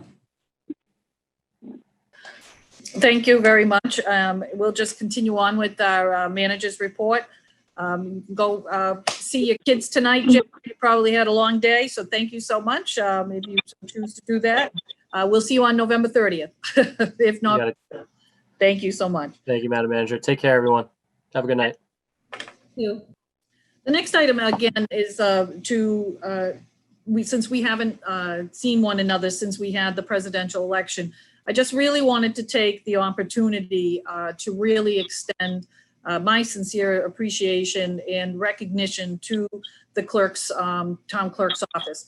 I did have a reception for the staff after the town election and acknowledge them among all of their peers for what has been really an extraordinary time period for them, not only because of the changes related to the COVID pandemic, but with an extended early voting period and an unprecedented mail-in vote process.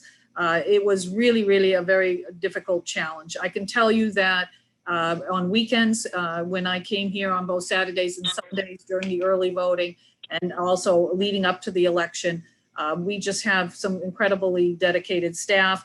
I do want to give a good shout out to our Assistant Town Clerk, Ann Morgan, and of course, Tom Sullivan, who joined the crew to be able to come back and assist us with this very unusual election season. And of course, Laura Breton Wilson, was just top notch in being able to do double duty between the senior center and her former role as one of the seniors in the town clerk's office. I just want to say that we had delivered an election result in a record fashion. And we, had a really, I believe, a flawless election. And knowing that, the state of the presidential election has received its share of opinions across the country, I can unequivocally say here in Oxford, I'm really, really proud of that. I said that to staff, how unique it is to be able to have, the rug really pulled out from underneath your feet and be able to keep yourself moving in the direction and keep a steady foot in being able to proceed forward. So thank you to all of them. And thank you to the public for being very patient. And I understand that at times because of the COVID restrictions we had in place, it looked like there might be long lines, but they did move smoothly. And I want to thank all of the constables, the wardens, the election workers. And we had a number of election workers working here in the town hall and processing voters. This was not just done by the town clerk's office. I can unequivocally tell you that it required all hands on deck. And everything that came to that one day fell into place. And of course, our police were also very instrumental in keeping order and being able to allow everyone the full right and privilege to vote. So thank you to everybody in the community and all the election workers as well. The next item is sort of a segue from where we were, because we know that our presidential election was handled differently because of COVID. I'm very concerned to be able to talk with you this evening about what is actually not just happening in the Commonwealth, but what's happening here in the town of Oxford. As you know, I was doing daily updates with the community during our heightened surge back in the spring. It was to my great relief that we saw a decline in the numbers. I want the townspeople to be aware that we have received new information, which is the next item on the agenda, from the governor's office, new orders, because the entire Commonwealth is seeing what is apparently becoming a surge. What that means for the town of Oxford is that initially we were placed in what considered to be a high-risk community, which was at least 8 cases per 100,000. Our number of active cases was really on baseline 0 for quite a few weeks. And what we have just seen transpire is we're at now a total of 27 active cases and 25 new cases within the last week alone.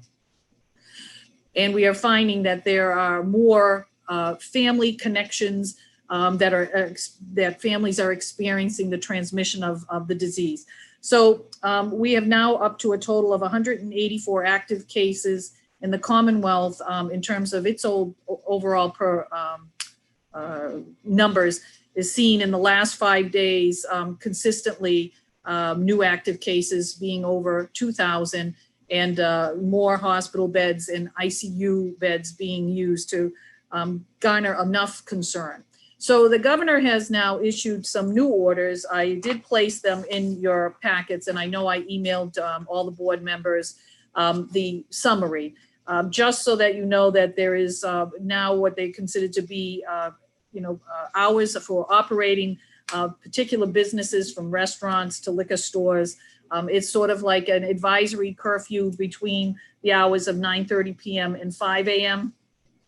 It involves everything from adult use, marijuana sales to indoor events, outdoor events, recreational experiences, and dining facilities, gym and fitness places, and also personal services such as hair salons. The other piece of it is that the stay home advisory, that they want people not only not to be going to these businesses, but to stay home between the hours of 10 p.m. and 5 a.m. Unless it's really an essential and necessary trip to work or to the grocery store. The mask requirement, as you know, we now have a mask requirement for the public. Anytime they're outside, whether they're on a sidewalk or whether they're actually going to the store, If they're out there, they have to practice social distancing, but they also have to wear a mask. And that also would include anybody above the age of 5. And the other piece of it, because it will impact one of the other items on my agenda for a community event that we always look forward to every year, there is a new indoor and outdoor restriction order coming from the governor because of these increased numbers. And that is that we are reverting back to a limit of indoor gathering to no more than 10 people and outdoor gatherings to be limited to no more than 25 people. And also that all gatherings are to be ended by 9:30 at night. Once again, the message here is that we need to really take this very seriously. I know our public health nurses are doing double duty right now, and every day the number is jumping. We had in one day 8 new cases, another day 4 and 6 new cases. So we're bumping up, and I just want everyone to take a deep breath, because my concern is that we're heading in a direction once again where we could be at some difficult time periods ahead. But I appreciate the board's acknowledgement of that, and as a result of those new orders related to the restrictions of outdoor gatherings, I know that that Terry Cummings has been in touch with a few of you, and he's also been in touch with my office. And due to those governor's orders, we're not, and even prior to those orders, we're not hosting any parades, but for Veterans Day. But in lieu of that, our senior member of our honor guard has informed me that they will do a laying of wreaths. They will still join with a limited number of participants. They're expecting perhaps 8 honor, he said maybe between 6 and 8 honor guards. Some of those honor guard people are not well and they won't be attending, but then we'll also have some junior ROTC members to accompany them. We're not going to have any more than 25 participants. Having said that, knowing the numbers that Mr. Cummings has, the intention will be to gather here at the town hall and to visit and lay a wreath at each one of the memorials, and maybe perhaps at the Jocelyn Park Memorial on the Common, we can lay a wreath there. And if the honor guard would like to have someone speak, we'll do that as well. But I did want to let the board know that I thought maybe perhaps we would have a limited number of people be able to participate from the board, but knowing the numbers now, I think, it would be safe to say that we could have all members of the board be there. We'll just have to make sure that the overall participant level stays at 25. And if not, we'll spread way out. So I just want you to know that it's a little bit different than we normally have. But that's also an acknowledgement of concern for our honor guard members as well. We want them to stay healthy as much as possible. I do know that the fire honor guard will not be participating because of their concerns of keeping people safe in the department because of our numbers going up in the community. The next item has to do with just me letting you know what I have been doing, other than doing a lot of preparation for the election and looking at the HR responsibilities that are occurring with different positions. I have also been busy personally writing at least 4 grants since the last time we got together prior for our town meeting. And I wanted to let you know the grants that I have applied for was one, a significant one for $250,000, which is an ADA, Mass Office for Disability grant, where I'm hoping that we can get a complete redo of our town hall access ramp, which was last done in 1980 and is suffering from some deterioration, and also is not to code or to the architectural board's access for the state's guides and standards. I also wanted you to know that I have applied for a electronic message board in the front of the town hall. This has been a long request of town staff, and that is a particular piece of architecture that goes back at least 40 years, I can tell you, and has been really a very difficult problem for us to overcome in the era of COVID, for being able to update messaging, and not just on websites. We have a lot of seniors and the like that may have gone out for walks and they don't look at our Facebook page and they don't look at our website.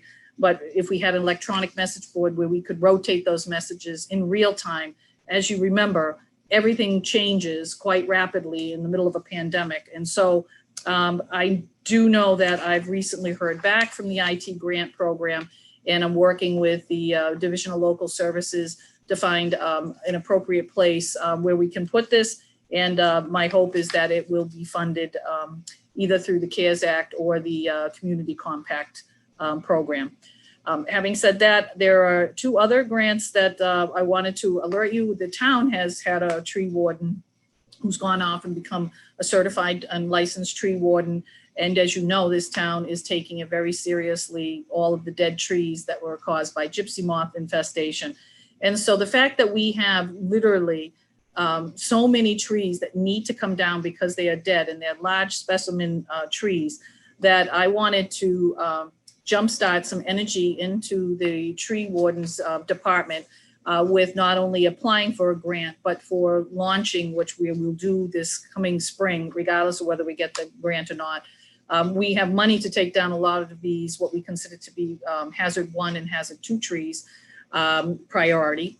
And what we hope to do is launch the Trees for Trees project here in town, or program, in which for every tree that we take down, we will replant a tree, either in its place that's an appropriate right tree for the right spot, or go along with our strategic tree planting plan. And we do have actually those areas located, particularly downtown in our main street and adjoining downtown streets. We have actual plans of where we can place trees. And so we're hoping to garner a lot of excitement from the community. Hopefully COVID by then will be on its waning side, and we'll still be able to do something with community groups like the Boy Scouts, the Oxford Business Association, and some of the others. But this is our first grant proposal for this town. Other communities around us have been Tree City USA communities, and they can get higher amounts once we become that designated thing. But I'm just excited about trying to put it together. I worked with Wayne Burlock and the DPW in being able to do the grant, and it was mailed on a Saturday at 6 p.m. And the deadline was on Sunday, which is a strange day for them to have, but it was. And the last one is just to let you know that we've also applied for reducing our liability and risk for our insurance carrier. There is a grant program in which we can apply, and we have done that looking for grant funding assistance for trench safety equipment and chainsaw safety equipment for the DPW. I'll keep you alerted on how we do that.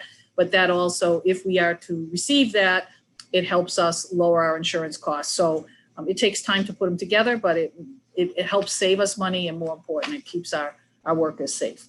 And the final one is to give a shout out to, again, Laura Wilson at the Senior Center for having come to me and said that she really wanted to apply for the Central Massachusetts Agency on Aging for $1,000 grant for the senior center and to reopen and provide some services for the adults. And it was for $1,000, and she did a great job in being able to get that, particularly as we're actually serving more and more meals to our seniors with our new culinary supervisor in place.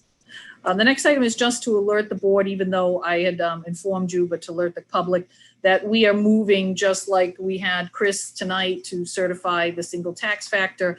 My goal has been to do all of our financing, and Katie McKenna will attest to that, to meet these very stringent guidelines that the town hasn't always been able to do fundamentally in terms of meeting the calendar, so to speak, to get ahead so that we have all of our figures and facts not only certified, but we are able to use that in starting early preparations for our budgets and our capital planning. So free cash certification was done once again in record time by Katie McKenna, and she was doing it through the month of August, and was able to get the Division of Local Services to certify that our free cash for our general fund is in the amount of $2.15 million.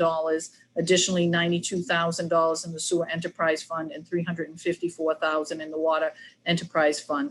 This is the third consecutive year that we have moved that important milestone further out, in which it allows us to be able to do better planning and to be able to put more savings away as we continue to address the overall needs, financial and capital, for the town. So I'm very proud of that, and it's a big financial marker for this town, seeing that those free cash certifications were nowhere near that prior to my coming. So I want to say thank you to Katie McKenna for being a really good partner in helping me not only focus on places that we can actually chase down monies that are owed to us and reimburse, but also maximize places where we have not had that kind of funding come in, so that we can leverage those resources to get it certified to a higher amount, and also do that conservative budgeting approach so that we're allowed to be able to have some of those kinds of reserves in place when we need them the most.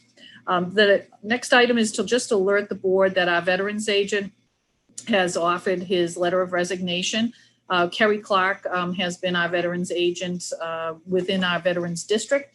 As you know, we had a part-time position. He is moving on to a full-time position, actually, to be an emergency management director for the UMass Medical Center and Lifelight director. So he will not have that same amount of time to do diligence as our veterans agent. In the meantime, I've asked Keith Roberts, who, as part of the district that you entered into with the towns of Auburn, Charlton, Southbridge, and also Oxford. Keith Roberts was the district veterans director, services director, and in the absence of our veterans agent, can step in. And he has done that. A veterans agent had made sure that all of our benefits are up to date through the months of October and November. My goal is to try to get someone in here who's well understanding of the responsibilities of the position. And in the meantime, we have everything moving forward to get somebody in that position. And with the help of Mr. Roberts, I think we'll be able to keep all of those benefits and office hours continue at this time. The next item is capital planning. I just, in the heels of talking about where we are financially in terms of doing reconciliation prior to the next year, I want you to know that we've already started our capital planning meetings. And even though we had established a real true 5-year capital plan last year, one of the things that we had committed to the finance committee was that we would come to them early and talk about either modifications to that 5-year plan, and also give them any supporting information, so that when we get to the point where we're actually doing public hearings later on in the year, we'll have that, I think, a better understanding and elaboration on what those priority needs will be. The school department presented on November 4th, and I know our facilities director, Mike Lupus, also was in attendance to support the information that they presented. And then we will have a series of other meetings that we'll be presenting through the month of December, and then we'll be switching gears to the actual overall operational budget. And I know that Katie McKenna uses the barometer of the month of November to solicit to all the department heads the schedule of how we'll keep on tap for producing information and priorities for each of the departments. So we're all on schedule for that, which I bring this up because there wasn't always great relations between the school and the town. And I think that keeping and adhering to these schedules and having a lot of transparency within that process has helped us really improve that relationship and helps us work as one. And that is my goal as we go forward, as it is been every year. So I'm happy to report that that's moving in the right direction, despite the fact that we've had a major pandemic and it's stepping up. So I hope to be able to continue to hold to that schedule.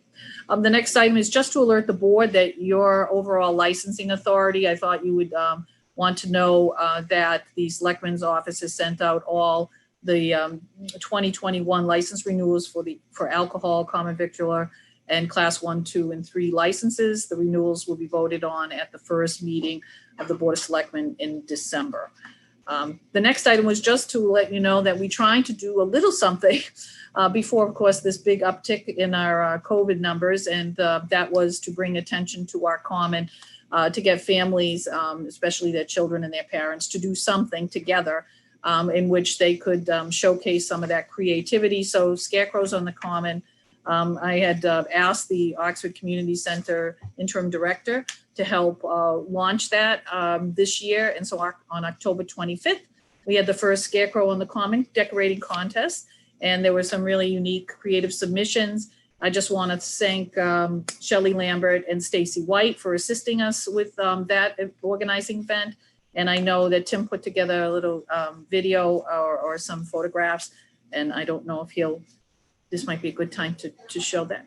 I think he's trying to upload it, just so that the public can see what those kids did, because there was some cute entries, I will tell you. I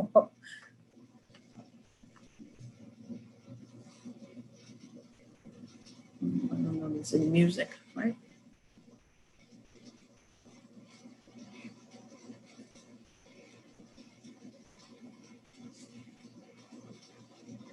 I think we have a problem with our music.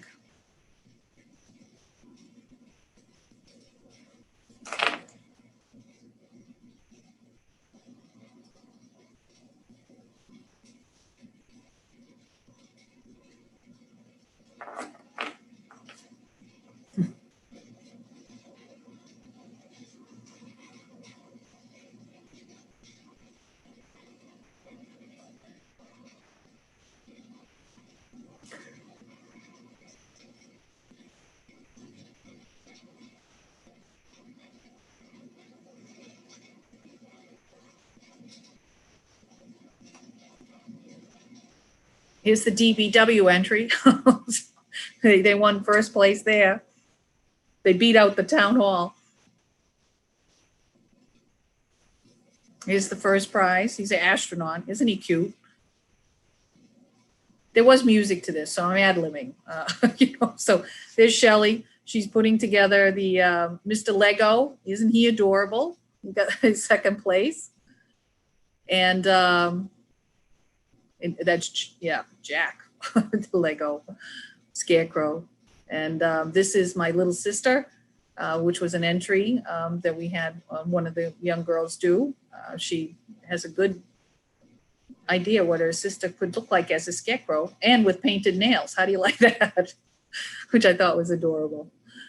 Yeah, and there's our town hall. That's the Scarecrow Bride with wedding cake and a few other things. It was a late entry, but in the spirit of trying to get everything together, I thought it was great. Thank you. And I just, again, it's just trying to provide a little lightheartedness for the town. And next year already, the fire department has told me that they will have the winning entry. I can see it now. So I said, not unless a kid has a much better entry. They're going to be first. And just the final on the closing of a more positive note as well is that the Council on Aging van, you might have heard me say when we were talking about surplus, our new van through the Mass DOT grant we applied for has arrived. It will be on the road shortly. It's undergoing some of its detailing, so everyone knows it's the Oxford senior van. There it is. Without its detailing, it looks quite white. It's Snow White, isn't it? It's everybody's very excited about it, and I am too.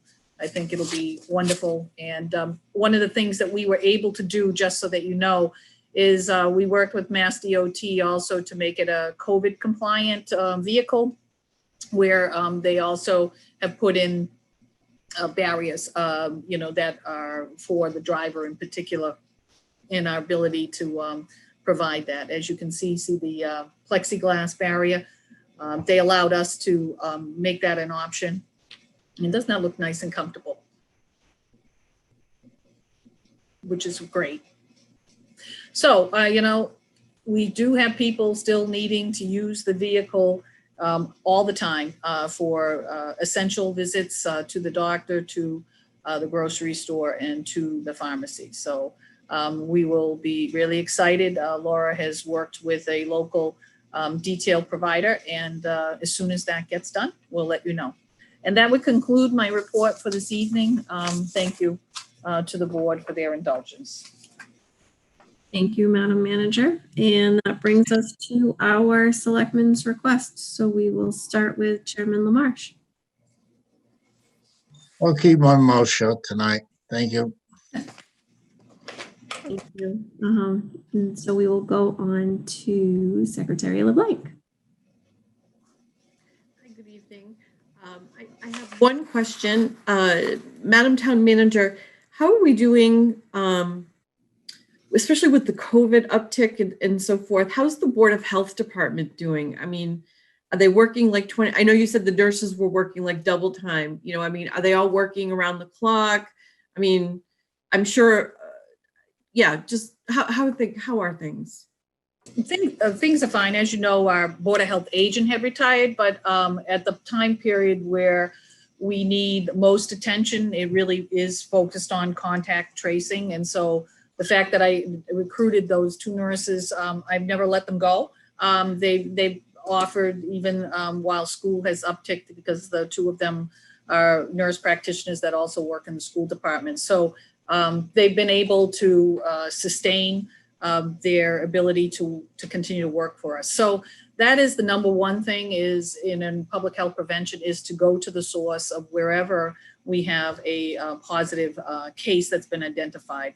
And so we in my office also field not only inquiries but questions and also feeders of information from other communities, because as you know that the contact tracing professional nurses are only allowed, and only receive information on those people who are residents from Oxford.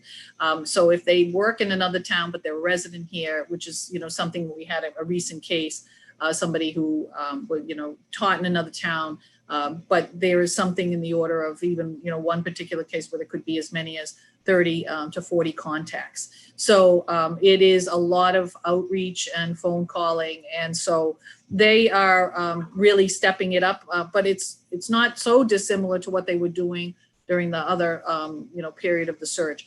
We'll have to see how they can keep up. If what we're hearing from the federal experts is that we really aren't even anywhere near where we might actually be heading, I'm hoping that some of these new orders from the governor will help tamp some of that expected surge, that they are anticipating to kind of mitigate that. Then I think we could be in good shape. But right now we're working as a team. I do know that the Board of Health, with the school, whenever there's a plan, is entertaining that. So the Board of Health is working in the interim as the health agent. And when we've had something that has needed someone to go out and act in that capacity, they are actually approved to do that. They're not an advisory board necessarily. They do have an enforcement capability. And so that's where we're at. I will tell you, it is a really tough time to get anybody as a director of public health services. It has been posted. We have very limited applicants, so I'm looking and reworking that job description potentially to break it apart to see if I can make it attractive to somebody. But it's a tough time. You can look everywhere. We knew, with the retirement of Tom Purcell, that it was going to be really tough shoes at this particular time to fill. But I'm on it. Just like I got us, I think, a really exceptional DPW director. I'm working on it on the other part of it. So hopefully in the not so distant future, we'll have some kind of ability to fill that need as well. Thank you for that. That was very helpful in just helping me understand where we're at with it. Just a random thought. Any thought of going to the consortium of that Worcester's having with their Department of Health, Public Health? Yeah, there's more to that. If they just don't provide the services, that they go through intermunicipal agreements. I know that they're very strapped right now, and it costs money to do that. So I like to have, people within our community focused on our community. We did have a regional public health nursing aspect, and That actually ran into a pretty big wall once the amount of cases were coming in. It became apparent to me right off the bat that this was not going to be sustainable for the person that we had contracted with over the years. This is long before I got here. And so that kind of regional effort was very similar. It's a matter of whether they can handle the capacity that we have. Right now, to keep up with our Board of Title V inspections and things, we can break that apart. And I have done that in working with our Board of Health Administrative Assistant and Kerry Singer, our Chairman of the Board of Health, that we've brought on Mr. Steve Donatelli, who is going to be focused on that. And I went through a normal agreement services with regards to the different types of inspectional work and reviews. So we won't miss a beat with that. And Mr. Purcell, even though he is retired, had agreed that if we were ever in a pinch and Mr. Donatelli couldn't help service it, we didn't want to make residents or businesses have to wait, that if he's available and happens to be here, he'd be more than happy to step in there. So it's nice to have the two. And then the other pieces are still being done by sort of contractual services. But the overall piece of not having a public health services director, it really, it bothers me, because if there was any time that we really can use that to coordinate all of these aspects, it would be now. So regardless of what happens with this pandemic and, you know, whether we get vaccination program going, all of that is going to also fall on this department. And even though we have had an emergency large-scale inoculation, grant program, and also set that up, I know you've heard me report on that. We had drills on that. That's going to become a reality, and we're going to have to deal with how we do that. So those things are really public health prevention, tobacco cessation, all of those in a Title V civil engineer. Typically doesn't want to do that and isn't necessarily professionally geared towards that. So we need to kind of wrestle with that. And I put that as a priority in the budget before we even had a pandemic, putting a little bit last year and more money this year. Now we just got to find the right person for it and make sure that the position upholds those roles for public health services and prevention. Understood. Great. Thank you. And thank you, Jen. That was really very, very helpful. And I agree. I think that the Board of Health, even as COVID hopefully fades into the future, I think it's just going to become it's almost going to become its own department, even bigger than what it's already now. So I understand. I hear it. And I just wanted to say thank you. I've heard from many a resident. Voting went great. No complaints, shorter lines than, when they first drove up, they thought they were going to be there for 4 hours and they were out in 20 minutes. Really very pleased. And I just wanted to say great job to everyone and thank you. That was an enormous undertaking. So, and that's all that I have tonight. Thank you. Selectman Daniels. I feel like it's been forever since we've had our last meeting. And so much has gone on in town and around the world since we've had our last meeting. I'll try and keep it brief. I just want to echo the thank yous and give a job well done to our election workers and how well everything went with that. Also with Halloween, I know Halloween was a big to-do in town, and I heard through Facebook and over the scanner and stuff that Oxford Police Department made Halloween a little bit extra special for a lot of people with their Monster Mash cruiser going around town. So thanks for them. Thanks to them for making it that much better also. So. Selectman Sad, are you still with us?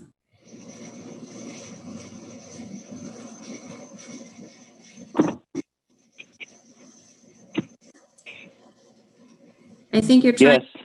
There you go. Am I on? Okay. Yes, your turn. I would like to ask the board if they would be willing to create a certificate of appreciation for that gentleman who donated the flag and the flagpole and all the work that went along with it. You know, I understand that the fellow doesn't even live in town. He's a Dudley resident, but he frequents Oxford quite often. And I think it would be nice to give him that recognition. I think that's a great idea. Sounds good. The other thing I have is I want to echo what's been said before. As far as the election went, I thought that under the circumstances that we were facing, not only our town, but throughout the country, I thought that our people did an excellent job, a super job. And it's a tribute to those individuals who worked in the town hall and helped the town clerk's office achieve what they were trying to achieve. And that's a great transition from the voter to the final tally. And it's through the efforts of a lot of people, not only the people who worked in the town clerk's office, but the town manager and the police department, and constables, and everybody else who participated in making it a smooth operation on election day. What else did I have? I think that's it. Thank you. Thank you, Selectman Sad. And mine, I will keep it brief. Just wanted to say, as we approach Veterans Day tomorrow, I just want to pause and say thank you to our veterans, both on the board and in town. While we can't celebrate and honor in the traditional ways, we can most definitely still respect and appreciate in our own socially distant ways, both tomorrow and every day. We live in the land of the free because of the brave, and now more than ever, we should continue to remember that. So from the bottom of my heart, I want to extend my deepest thanks, appreciation, and respect to our veterans. And with that being said, I believe that concludes our meeting. So I will entertain a motion to adjourn. So moved. Second. A motion and a second. Any discussion? Call for the vote. Yes. Yes. Yes. Yes. And I will vote yes. That is 5 in the affirmative. Have a wonderful night. Thanks for sticking with us tonight.